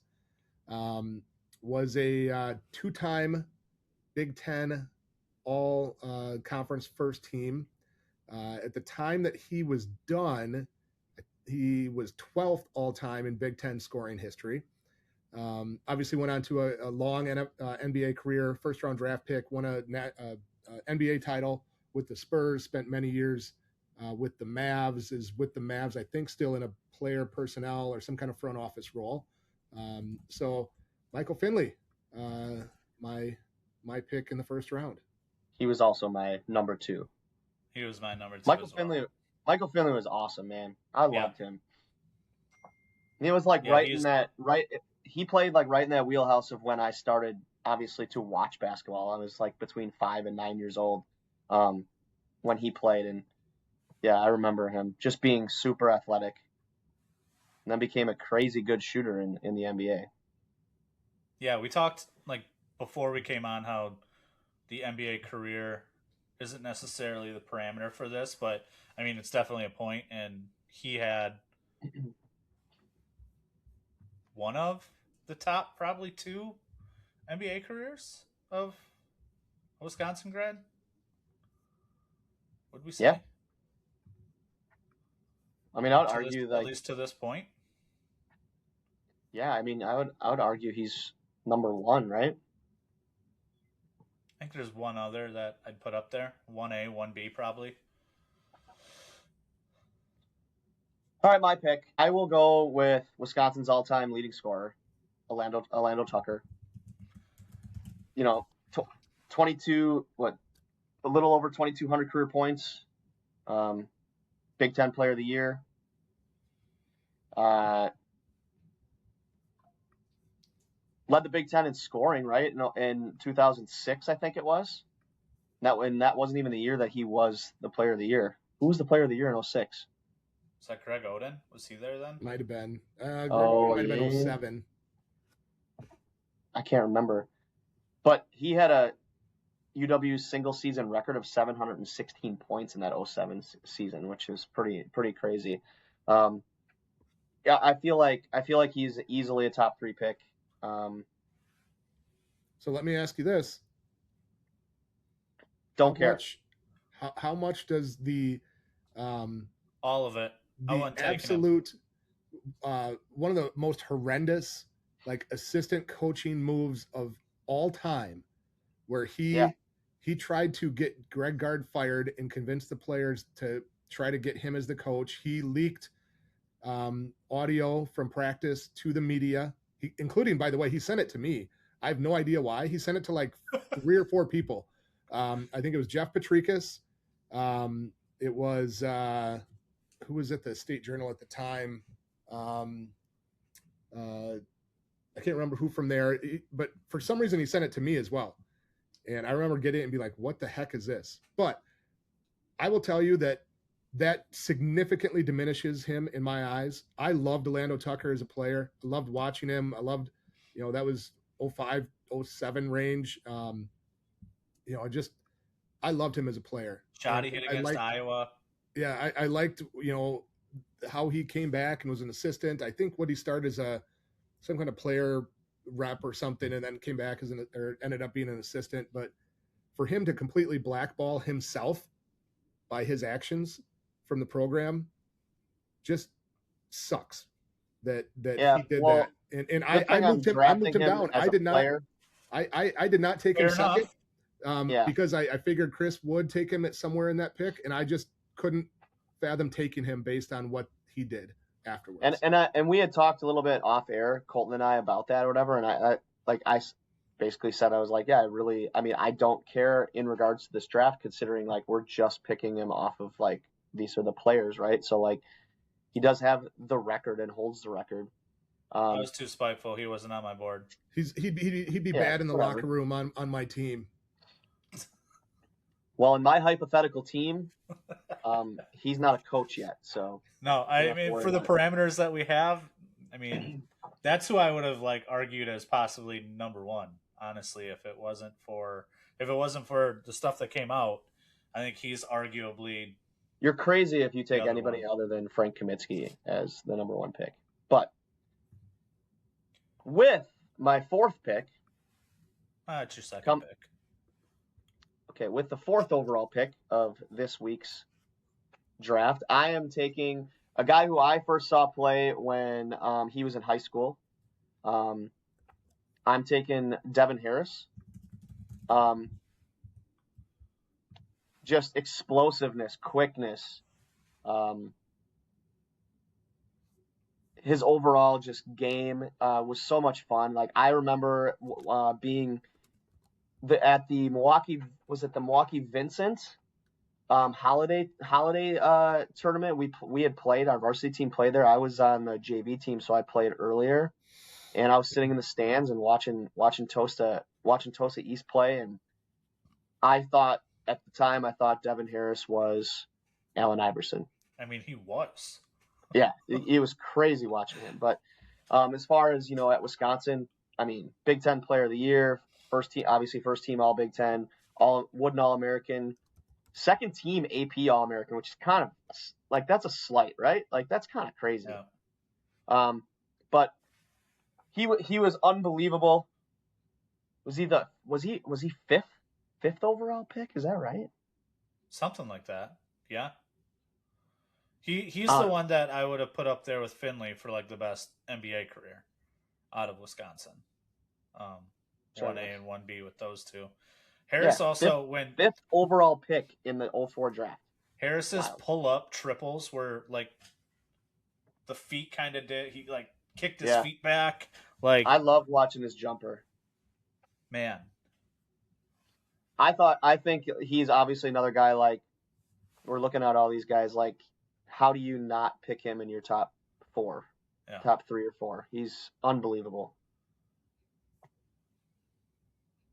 He was also an NBA All-Star, man.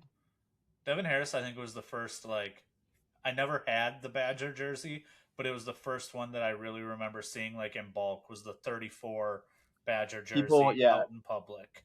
Yep, I agree. It's me, isn't it? Shoot. Holy cow. I was waiting for Colton. I was going to yell at him because I was thinking that to me there's a pretty clear top 5, and to miss out on the other guy in the top 5, I was going to be really mad. But I am thrilled to get my boy Johnny Davis. Can you get him out? Really? If you didn't prep and have all your cards ready, I'll be disappointed. No, but there's a couple here. There's a Johnny. There's a Johnny. I'm going to be honest. Johnny Davis is pretty low on my list. He's way low? He's not. He was Big Ten Player of the Year. Big Ten Player of the Year. What, first or second team? All-American. All-American.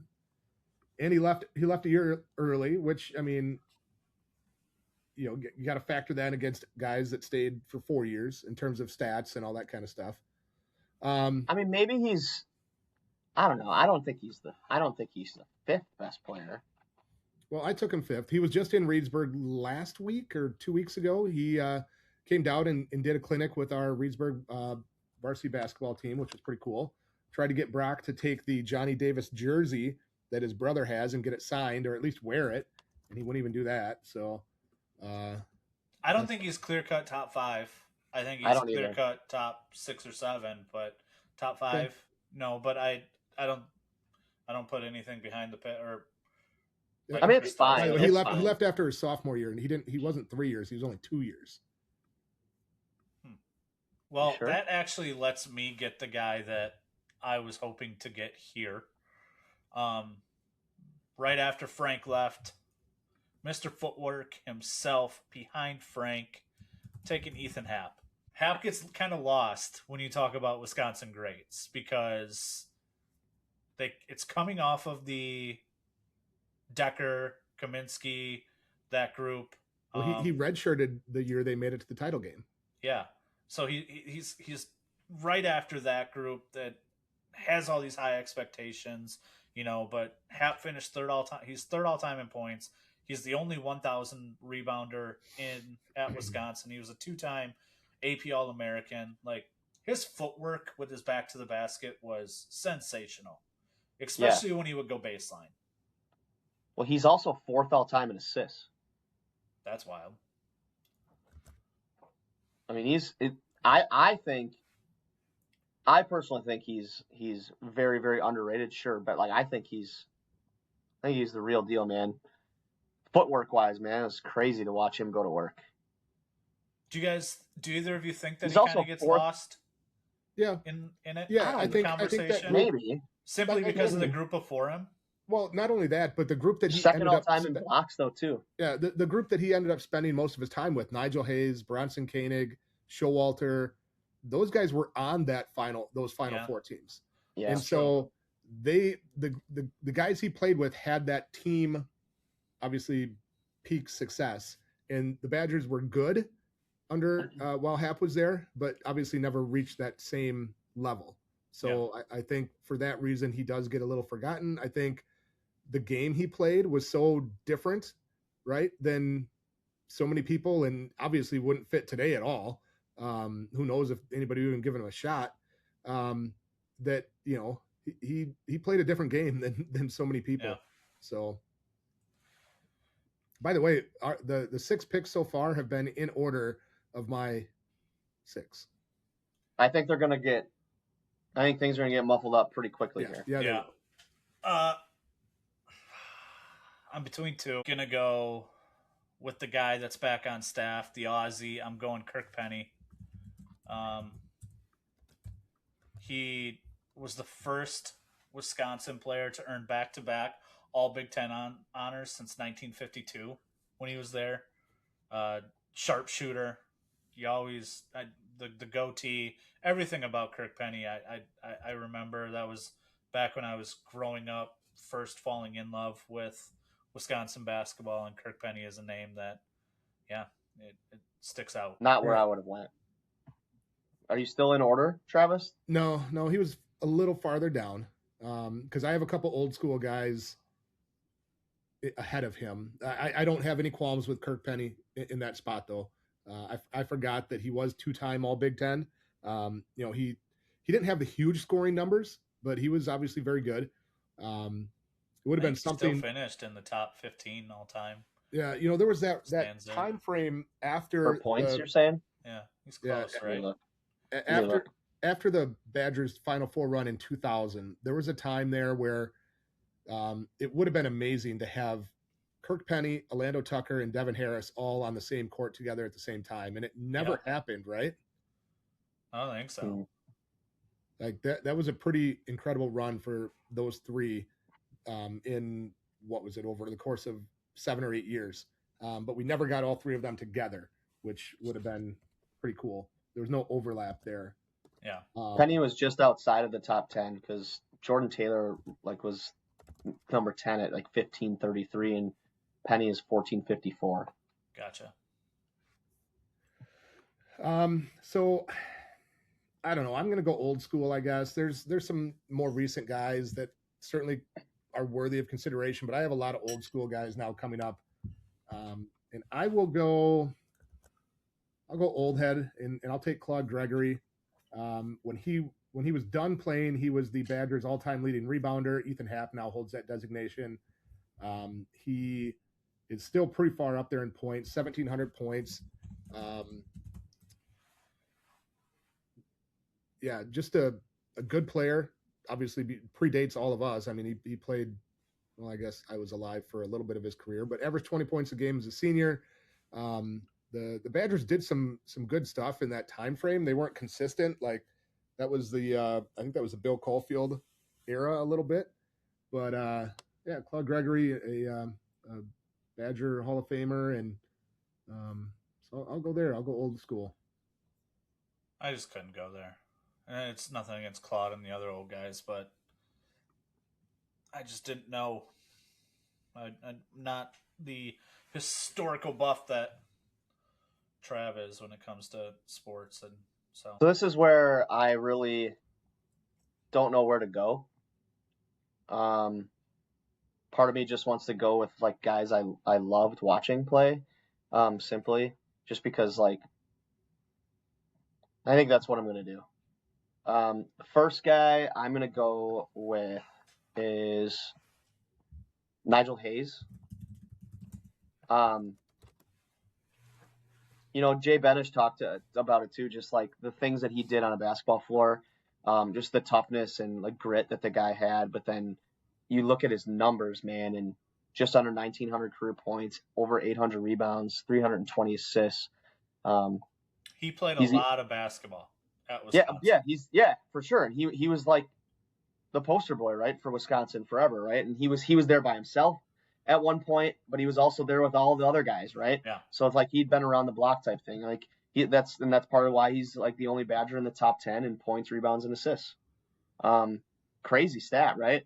I don't know. I just think he was just a lot of fun to watch. I loved watching him play. And how his role developed too, like from when he was a complimentary piece, shot to developed becoming the guy, to the shot against the reverse against, was it Xavier? Xavier's Koenig shot. Hayes was the reverse against Nova, right, in the tournament? Yeah, I think so.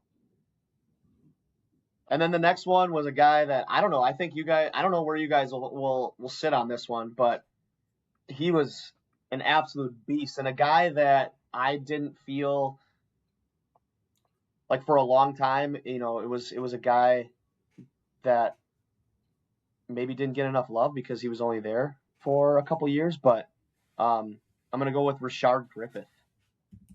That would have been my next pick. 17 and 11 as a sophomore.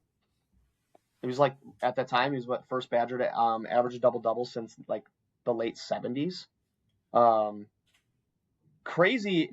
He got drafted by the Bucks in the second round, and he wanted a bigger contract than what they were willing to give him, and so he just like ended up going to Turkey, I think, right away, and like never made it back to the NBA. Wow. And like he had an opportunity, I think, at one point with like maybe the Magic or something, but I mean, if you go to his Wikipedia page and you see all the teams that he's played on and all of the wins he's racked up in his career overseas, I mean, he's super, super successful. But he was really fun and like an athlete that I didn't feel like was very common, especially at that position. Well, he went to the Badgers. It seemed like he may have been the kind of guy that would unlock things for the Badgers in that mid-90s time frame. When he came in and played with, I mean, think about this. Rashard Griffith, Tracy Webster, Michael Finley, all in the same team, and they barely made the NCAA tournament, which was obviously historic. First time since, 47 at that time when they made it in 94 or whatever it was. 94, yeah. And, he was the kind of guy that Wisconsin never got. He was consensus top 50 player, state champion at Rufus King in Chicago, had offers from everywhere. Mom wanted him to go to Purdue, and he ends up picking Wisconsin. And that was when Stu Jackson was there, and you thought, okay, this might be something different at Wisconsin. And he was part of something different, getting them into the NCAA tournament for the first time. But again, those three individual talents right there, and they still were like a 20 or 22 win team. So Yeah. As far as impact, I had him on the periphery of my top 15. Don't hate it. He is back coaching in the state, by the way. He's a girls coach at Middleton. And yeah, I mean, again, the story and the kind of guy that Wisconsin just did not get for 100 years, let's be honest. Yeah, I agree. So I'm going to do the old head thing again. This is a guy I at least did see. I enjoyed watching him play. He was kind of in that I think I might know who it is. Period. And I'm going to go Danny Jones, who was buried on some teams that had some talent for a little bit under who was the coach?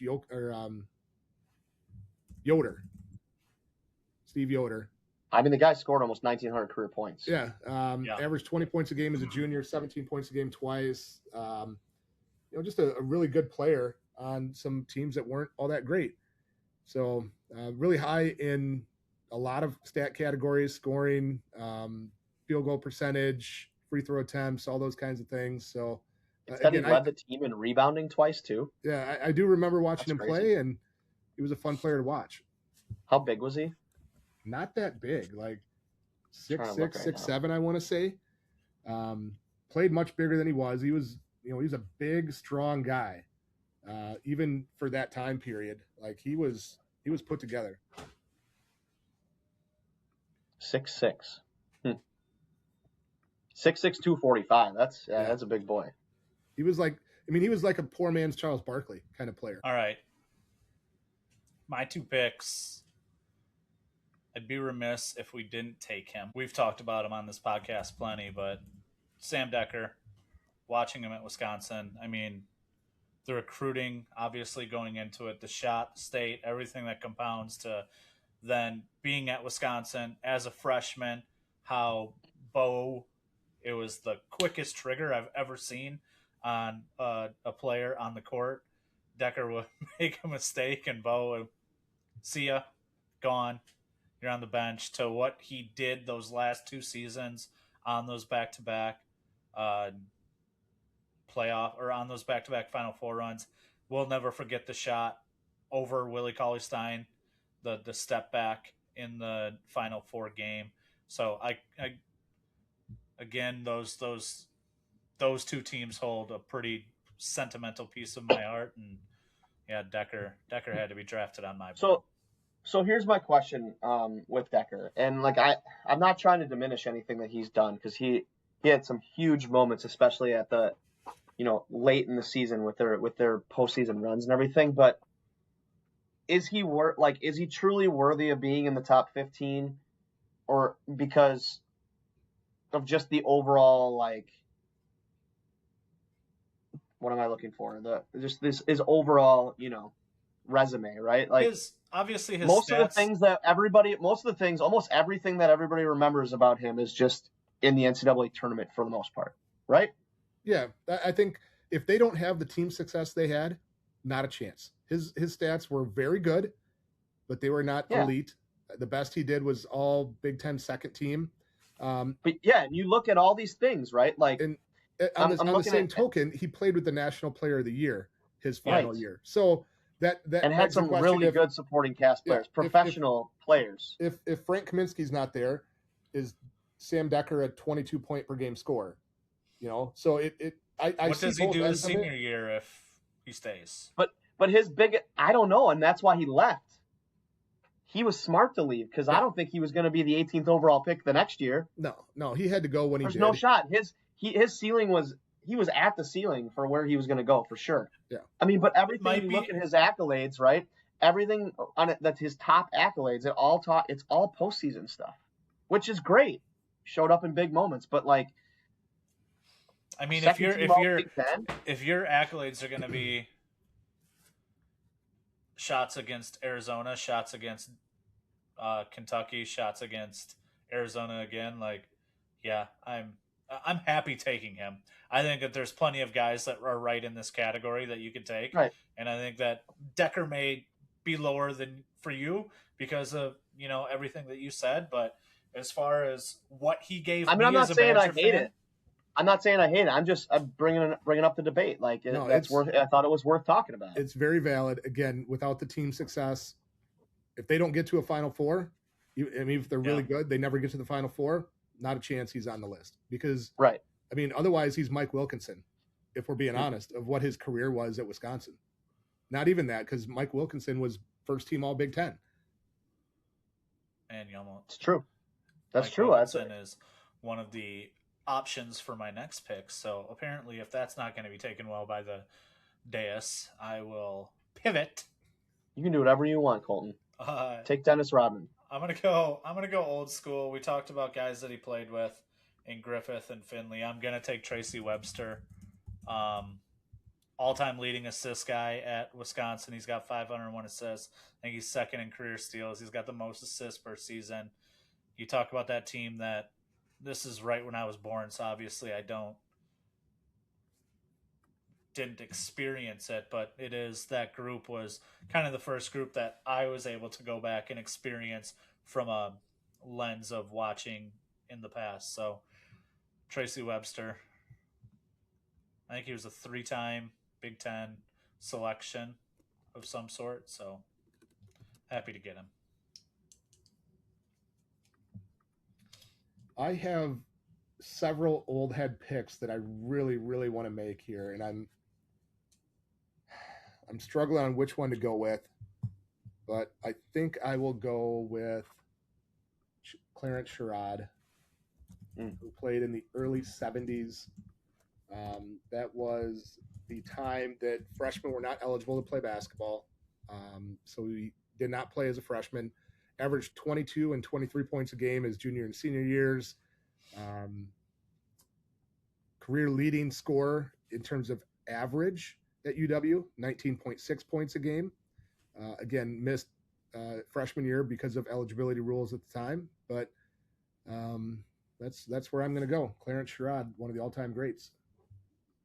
I honestly, you guys made my last pick really easy because you guys both took the two of the three guys that I had left on my list that I wanted to have. There are some other guys here too that we can obviously talk about that could have stood a chance in my opinion, but with my last pick. By the way, I should add Clarence Sherrod was part of those legendary Milwaukee Lincoln teams back in the day.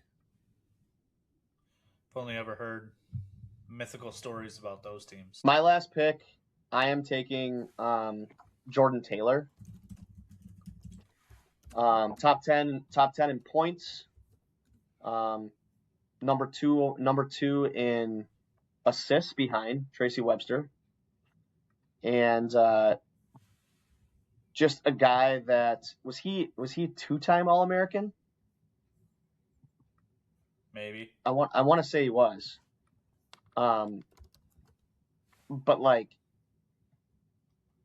went to two Sweet 16s as well, I believe, right? That's when they were like making those weird runs. Jordan Taylor was honorable mention All-American one year and second team another year. Okay. I just thought, like, I mean, he's up there, top 10 in points and like second all time in assists. Obviously, you know, being there for as long as he was, that helps him. But hard to go wrong with a player like him. Taylor is one of those guys that it was like love-hate watching at times because when he was there his last 2 years, it got the basketball that got played at end of shot clocks was run it down, and then Taylor's going to take a shot. And I don't necessarily put that. I don't put that on to his discredit, though. Yeah, no, I don't put that on him. But that was the Badgers' way of life for a long time. Yes, and man, he was maddening because he would hold the ball forever because he wanted that situation. And you know, I thought as a junior he was really, really good. And then as a senior, he regressed. His shooting percentage was lower. His points were lower. His accolades were lower. He still had the incredible assist to turnover ratio. All of his career numbers were his junior year for sure. Yeah. He regressed and got a little, which was very common with point guards under Bo Ryan. Trevon Hughes, Cam Taylor, all kind of went through the same thing where, you know, the sophomore, junior year, they were really good. And then they got to be the guy. later in their career or as a senior, and they just clogged everything down, just pounded the ball and held onto the ball forever, and nothing flowed. Yeah, and I felt like that was a big reason. Like he just dribbled the air out of the ball a lot his senior year compared to, I felt like there's a lot more flow, like you said, his junior year, because I mean, man, his shooting numbers, like he was only 43.5% from the field his junior year, but he went down to 40% his senior year. But he was 43% from three his junior year and only 36.9 his senior year. So I mean, that's a pretty big dip right there when you move almost 5%. Yeah, I think he's one of a handful of guys that are very deserving of, or that would be deserving of that 15th spot. So no qualms. I just do remember like that senior year pounding the ball, and he's got a guy that's on at least on my honorable mention list, and John Lure, that I used to. It was fun, those two playing together when they actually played together instead of going that hero ball. I love John Lure. He was one of my favorite Badger big guys. Yeah. Let's talk some honorable mentions. Trav, you mentioned Mike Wilkinson. He was up for debate with my pick. Actually saw his younger brother Leslie this weekend, was hooped in the 5-on-5 tournament up at center, and Les can still ball. He's 43, I think, and can still fill up the stat board. But Mike is he second all time in rebounds at Wisconsin? He's got 1,500 points. Obviously, local kid ish to where we are at. I played against him in high school. We played at Wisconsin Heights my senior year, his sophomore year. He had he's at the Wisconsin Heights scoring record against our brother, who also had the Reedsburg career score or single game scoring record set by Clayton Hansen the same year. So other old heads that I had that I was also debating, Rick Olson, one of the best shooters in Badgers history, played in the mid 80s. I can't remember if he played when the 3-point line all of his career. I don't think he did. What year did the 3-point line come in? Like 84, 85. So I think he played a couple years without the 3-point line, at least. Still scored over 1,700 points as a guard. Again, one of the best shooters in history. Madison LaFollette guy, I believe. So you talk Madison, especially, and growing up there, just a legend. Joe Franklin, another Milwaukee Lincoln guy that played in the 60s, put up big numbers. Again, did not get to play as a freshman.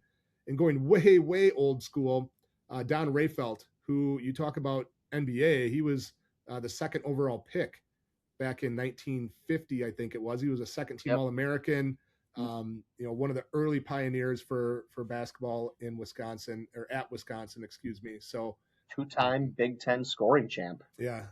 So those were some old head picks that I had to make sure that got in there. I'd throw Wes Matthews in there as well, and some of those kinds of guys.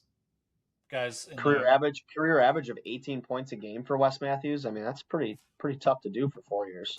And of guys course, in those to remind everybody, that's Wes Matthews, not Wesley Matthews. Yep. Mike Kelly, I had from like early 2000s. May not have had the accolades, may not have had everything, but I mean, he was one of the faces of the program when he was there. What do you guys think about Brad Davison? I mean, he's a very one. He's 1,800 career points. Does he have the record for most games? He's played 161 games. Well, he played 5 years. 160 games. Yeah, he got the 101 wins. 101 wins too. Yeah. I mean, he is for sure honorable mention, if not deserve it, of one of the top 15. Like, if he only plays 4 years, though, everything's different. He was. I don't know that he was ever the best player on his team, to be honest with you. He was still one of those guys that you love to watch. You would have hated to not have. You would have hated him if he was on a different team. Yeah. But from everything that I knew, or from everything too, like hearing how he interacted with people, he was just the nicest human being, like off the court. So. Yeah. So I'm playing high school at the Midwest Players Classic. Set, I think at the time, was the scoring record for that event. Yeah, incredible player in high school. Trevon Hughes. Yeah. Did you guys mention Koenig? Nope, haven't. He's briefly, or did Jay take him? Jay took him. I think Jay took him. Yeah. Here's another one too, right? That's kind of interesting is Cam Taylor. Yep. Chris Rock. Chris Rock, yeah. I loved Cam Taylor. Yeah. Yeah, he was good. When he was there, I loved him. Like that's another group of guards, like including Koenig, where it's like all really, really good guards. I mean, Travis, did you mention Ab Nicholas? No, I did not. I saw him play a couple times, but no, I didn't. Who else? No, but no, you didn't. Like, no way. There was quite a run of Taylors at Wisconsin though for a while, right? There was Cam Taylor, and then there was Diamond Taylor, the talented guy that ended up getting dismissed, and then Jordan Taylor. Some other guys from recent-ish years, Butch, he was there. He was memorable when he was there. He had teammates. Michael Flowers had some I loved Michael Flowers. Big time moments back when he was there. Other guys a little after that, Joe Krabbenhoft is a guy that you think of when you think of Wisconsin basketball. I used to love watching Jared Bergeron play basketball when he was there. Oh God, no. You did not? That was a difficult time to be a Wisconsin fan for a while there, when it was Jared Bergeron and Joe Krabbenhoft and Rob Wilson and like that crew. The couple years before the Final Four teams, after those, they were a struggle to watch and enjoy watching. Krabbenhoft was before Bergeron and or who am I thinking of? No, sorry, I'm thinking of Mike Bruzewitz. Yeah, Mike Bruzewitz and Bergeron. And Ryan Evans was on those. Ryan Evans, like those were some struggle offensive players to watch. Just talking shooters, Bruston Bohannon, like. What about here's another guy too, I thought, like Marcus Landry. Yeah. Really good player. Yeah. Obviously had a pretty decently long NBA career as well. Yeah. Bounced around a bunch. Some other guys I'd throw in there. Trent Jackson was a late 80s, early 90s guy. Josh Gosser, one of my favorites. And then a few that one I'm surprised didn't get drafted, and that's John Tonje. Obviously, you have to judge it on a different scale as a one-year guy. But, I mean, he was second-team All-American. So how do you judge that one incredible year versus multiple years for other guys? I understand it. I didn't take him. I didn't have him in my top 15. But, I mean, no, I did, actually. I had him as number 15. But understand him not being taken or being, not included by people because he's only a one-year guy. And then the ones that I really question how people view Chucky Hepburn and John Blackwell. Like, how do you view them in the Wisconsin basketball pantheon? See, I mean, Blackwell is a stud. Blackwell and Chucky, no way. Blackwell and Chucky were at Wisconsin for longer than Boyd and Tonje, and I'd put Boyd and Tonje over Blackwell and Chucky. They were there longer than Johnny Davis. I mean, Blackwell, I could argue for Blackwell. I mean, he was so steady in what he did. He's also so infuriating sometimes. Yes. True. I don't know, older guys, I know Travis mentioned a bunch, but did you say Joe Franklin? Trav did, yeah. I thought I did earlier, yeah. Okay. I thought you did. That's why but I wanted to make sure he got mentioned. Yeah, I don't know. There's a lot of guys, man. There is. You know a guy that I'm going to mention that you would have to be really like a hardcore fan, but I loved watching Patrick Tompkins in the late 80s, early 90s time period. I don't remember him. He was actually thicker. He was thicker than Danny Jones. He played with Danny Jones. Danny Jones, what did we say? You say, Chris, he was 6'4", 240? 6'6", 245. 6'4", 245. Patrick Tompkins was like 6'4.5", 260, and just a bull. Loved watching him. He was an outstanding rebounder. He led the Big Ten in rebounding, I think, his senior year. And he was I don't know why I remember this, but it's one of my favorite. Like, he was one of those guys that would go up for a layup and lay it in and slap the backboard with two hands. which I loved. I don't know why, maybe because I couldn't do it, but one of those interior guys that would just slap it with two hands, which I loved. AI tells me he ranged between 230 and 255 pounds. Yeah, he was. You know, a couple guards that we didn't talk about. One that was there for his career was Dimitri Trice. I mean, he's third all time in steady. assists. Yeah. He is a guy that he was steady. Definitely was there, but A coach that is on the roster or on the coaching staff now, Sharif Chambliss. Like, yeah, but he had his year that he only played memorable. He played 1 or 2 years, was it? Yeah. And one that I don't know why I loved back when I was younger. I think it was because I remember him giving me knucks before a game when I was like 8 or 9 years old. Charlie Wills. Charlie Wills is the name that I remember. John Bryant. That's back in the day. Dave Mater. Andy Kowski. Yeah. Remember Andy Kowski? Yeah, I just said yeah. Andy Kowski. Mark Vershaw, Andy Kowski, Charlie Wills, Andy Kowski. Paul Grant. Oh, okay. I mean, Freddie Owens. Like, there's plenty Yeah. of them. But that was fun. Let's bring up our draft. Hey, I got to throw Tyler Wall into the mix too. He was infuriating too, but Yep, he was, but he had a good career. All right, this week we drafted the all-time Wisconsin men's basketball players, and the results were as thus. Myself, Colton, I took Frank Kaminsky, Ethan Happ, Kirk Penny, Sam Decker, and Tracy Webster. Travis took Michael Finley, Johnny Davis, Claude Gregory, Danny Jones, and Clarence Sherrod. Chris took Alondo Tucker, Devin Harris, Nigel Hayes, Rashard Griffith, and Jordan Taylor. We'll get another poll out with this week. We'll see how everybody does. You know who I predict is going to win the poll? I bet Colton wins the poll. Think so? Yeah. Stay tuned. You got Kaminsky and Decker, and Penny's a fan favorite, so yeah. Stay tuned. Next week, I don't know what we're doing next week yet. We'll figure it out. But until then, get on the baseline.